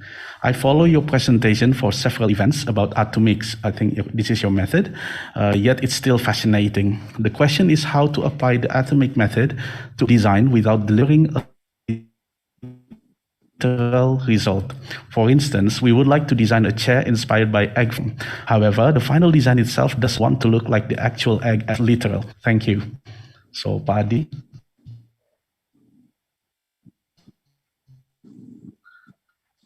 Yeah. Station about the atomics, for example. Of course, we can very literally take inspiration of the shape of something, like in nature or even from vision. But I always said that this is the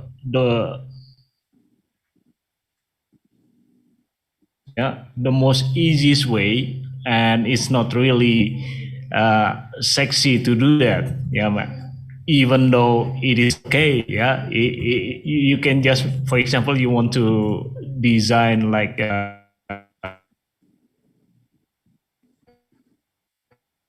what I but of course you can more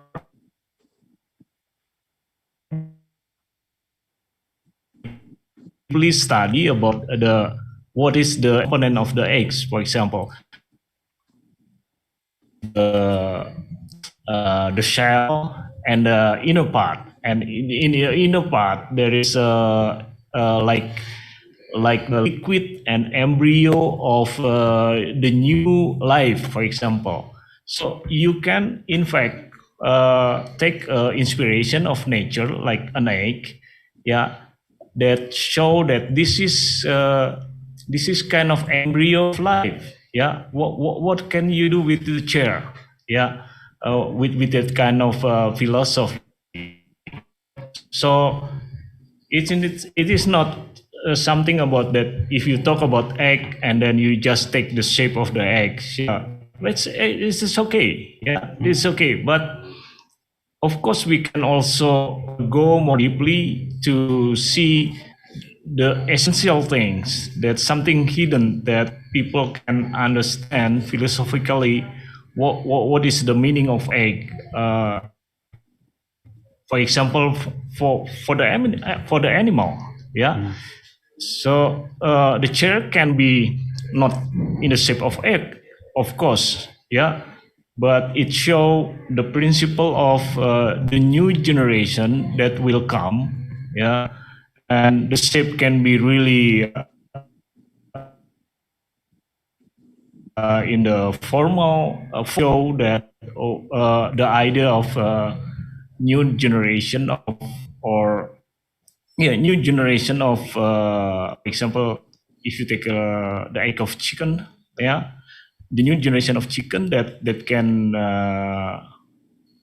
well, you can explore anything, yeah, about the form, yeah. And then I think what is the important thing is to tell people, or to give people the information, the story that they can really appreciate the basic idea of your things. Yeah, I think it is obvious that the things that we take are inspired by nature or by it doesn't have to be really literate that appear in design.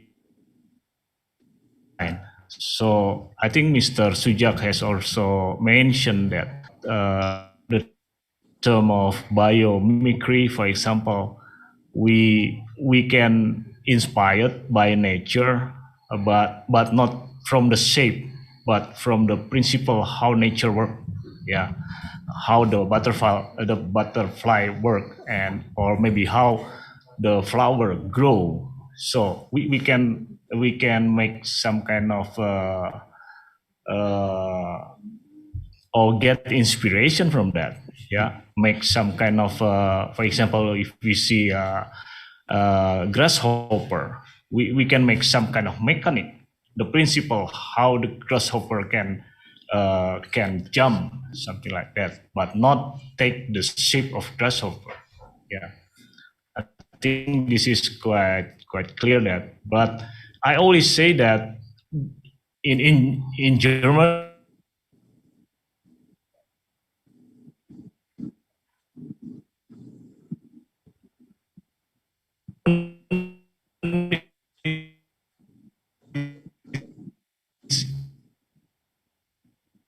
it's egal. So it is okay that if you really want to. Thank you, Mr. Adi. So let's go deeper and try to find this question. Pak Sujak, thank you for your interesting presentation. Maybe this is an out-of-topic question. As we know, we are entering an era where the technology approach has become more ubiquitous and become taken for granted for us. For example, the involvement of automation and artificial intelligence become deeper in the design process and production. What's your point of view about this phenomenon? How should we, as a designer? So maybe Pak Sujak want to answer this first? Okay.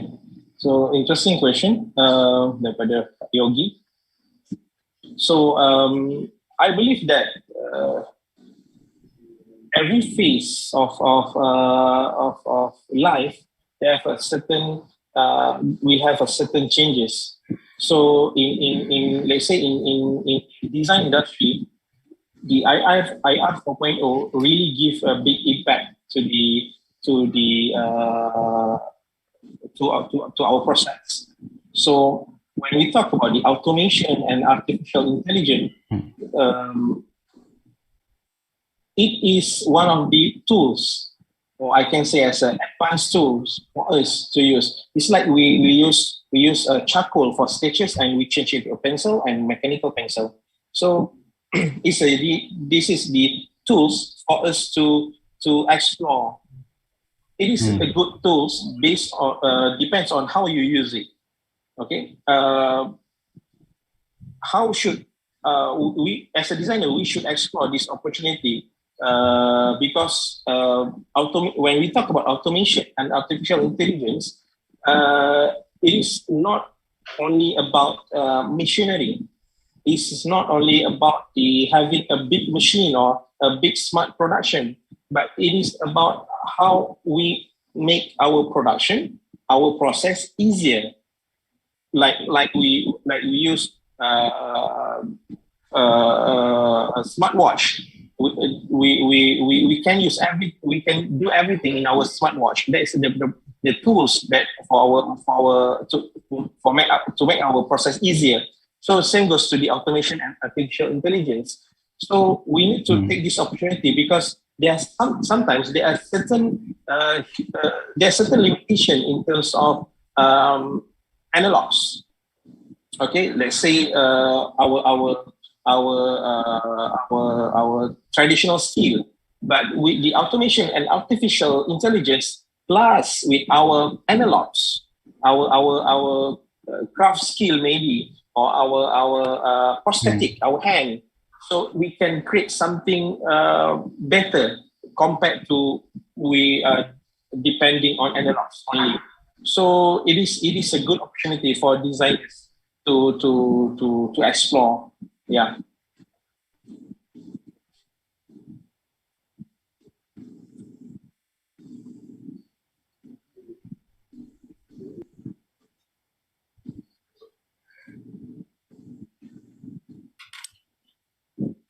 Mr. Sujak, are you still with us? Connection problem here? Yes.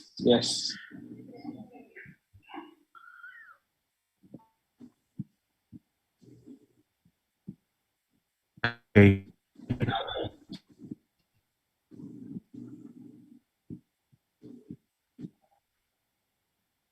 A question?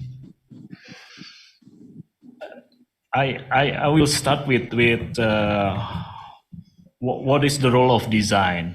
I think it is quite clear that if in industrial we believe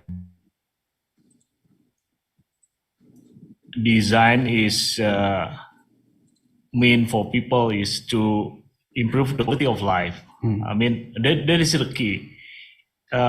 So if come to us whatever technology, new technology like artificial intelligence or automation, so we should really critically see that are these technology will improve the quality of life. I mean in the reality sometimes that the things that we think that it is really helpful and a lot of new thing for society, but it is often that some new technology also brings some bad side from people lives. So for example, if this technology is okay, yeah, it's really helpful. I think it is clear that we can apply this technology to the field of design or to the process of production, for example, or even to help the design process is more easier. But for example, if we apply or if we we are asked to apply this kind of automation to the craft community, we should really consider this. Is this good or not for the craft community? Yeah.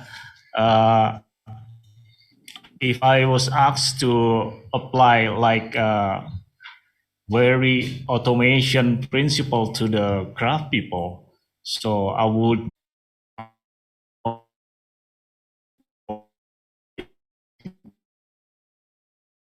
use for example, the craftsmanship, because everything is done by machine. So I think we should put the design as we should see design as something that contextual in industrial, in manufacture. Yeah, this artificial technology or this automation, it's fit good, but for example, for the local craft people's communities, yeah, we should really think that we should really deeply think about that because it's probably better that we really use just let's say appropriate technology rather than really advanced technology for this kind of people. Yeah, because the degree of understanding, and then they still have to learn a lot, and then there is a lot of also problem with the infrastructure and everything, so that makes it not yet possible for this kind of community. So I think we should put it really as I mean, in a good perspective, that application of whatever new technology, it should be seen is really in its context. Yeah, because design is very contextual, depend on to which purpose that you will apply it. So I think yeah, this is my answer for that. Okay, Yeah. thank you, Mr. Sujak and Mr. Adi, for the great answer. So we can always see the automation as tools, and how we designer can use it as a tools to create a better solution. So I think the time for this Q&A is almost end. So I'm very sorry that will be our last question, but I'm really happy to see all your excitements on this talk. So as a moderator, I want to sum up these insightful talks. So what we can learn from Mr. Adi and Mr. Sujak creative process: designing is a joyful process. Nature and culture is a rich source of inspiration for our design creative process.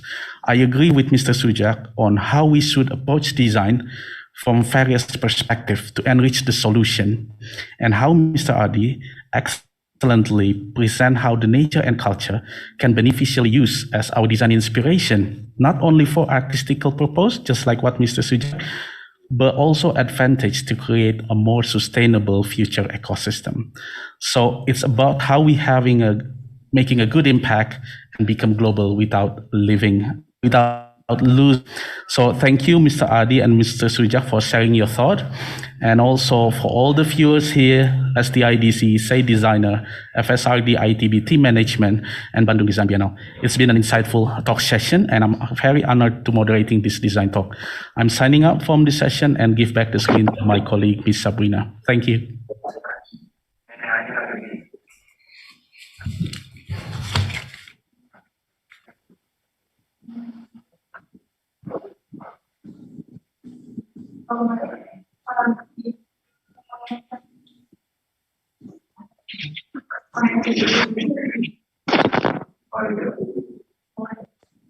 Thank you to Mr. Yuki, Dr. Adi, and also Encik Sujak for the talk. It was a very insightful talk session.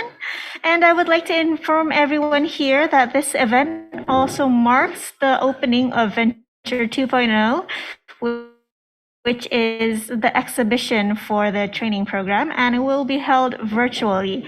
Now, I will be sharing a little bit of a teaser for the exhibition that will be starting tomorrow. And to visit this exhibition, please access www.venture2020.com, which will be available starting tomorrow. Venture 2.0 is the exhibition platform that exhibits the two main assignments of SAY Designer members during the training program. This online exhibition will feature 18 furniture designs of SAY Designers 2020, and we hope everyone here would have a look to see the wonderful designs that the students have created. Now, once again, the website is www.venture2020.com and will be available starting tomorrow, so please have a look once it's on air.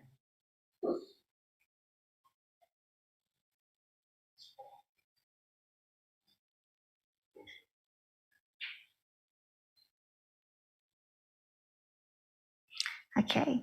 Now, before we end today's event, I would like to invite everyone to turn on your camera to commemorate this event with a screenshot. So if you don't mind, please turn on your camera and show me your best smile, everyone, ladies and gentlemen. And my colleague from behind the scenes will help take the screenshot.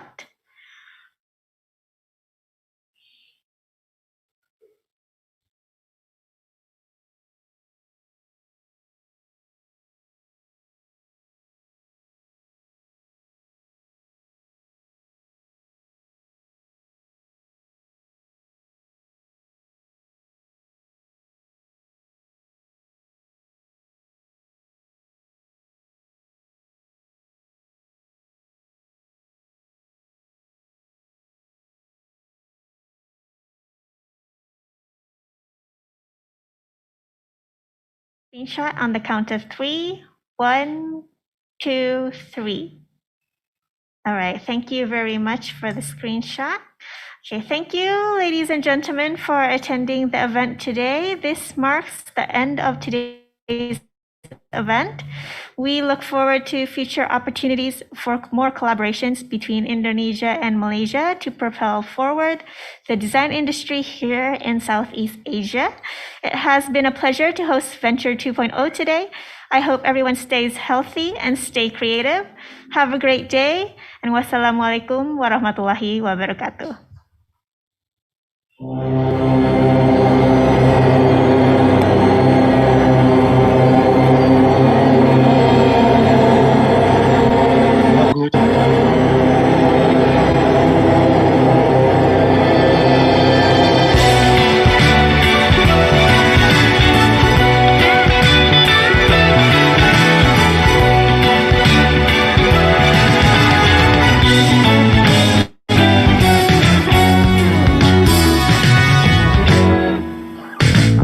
If you always try to do your best, then you never have to wonder. If you always best not as good as you hope it will be good to say, hey, hey, I'm strong and sweet and I'm brave. This chance in life I have to fight. All the best in me so gladly I gave. Heart hurt to me and let's go fly. I gave today, say designers. I gave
to wonder if you always that's not as good as you hope it would be good to say. Hey, hey, I'm strong and sweet and I'm brave. The chance in life I have to fight. All the best and it's a gladly I give.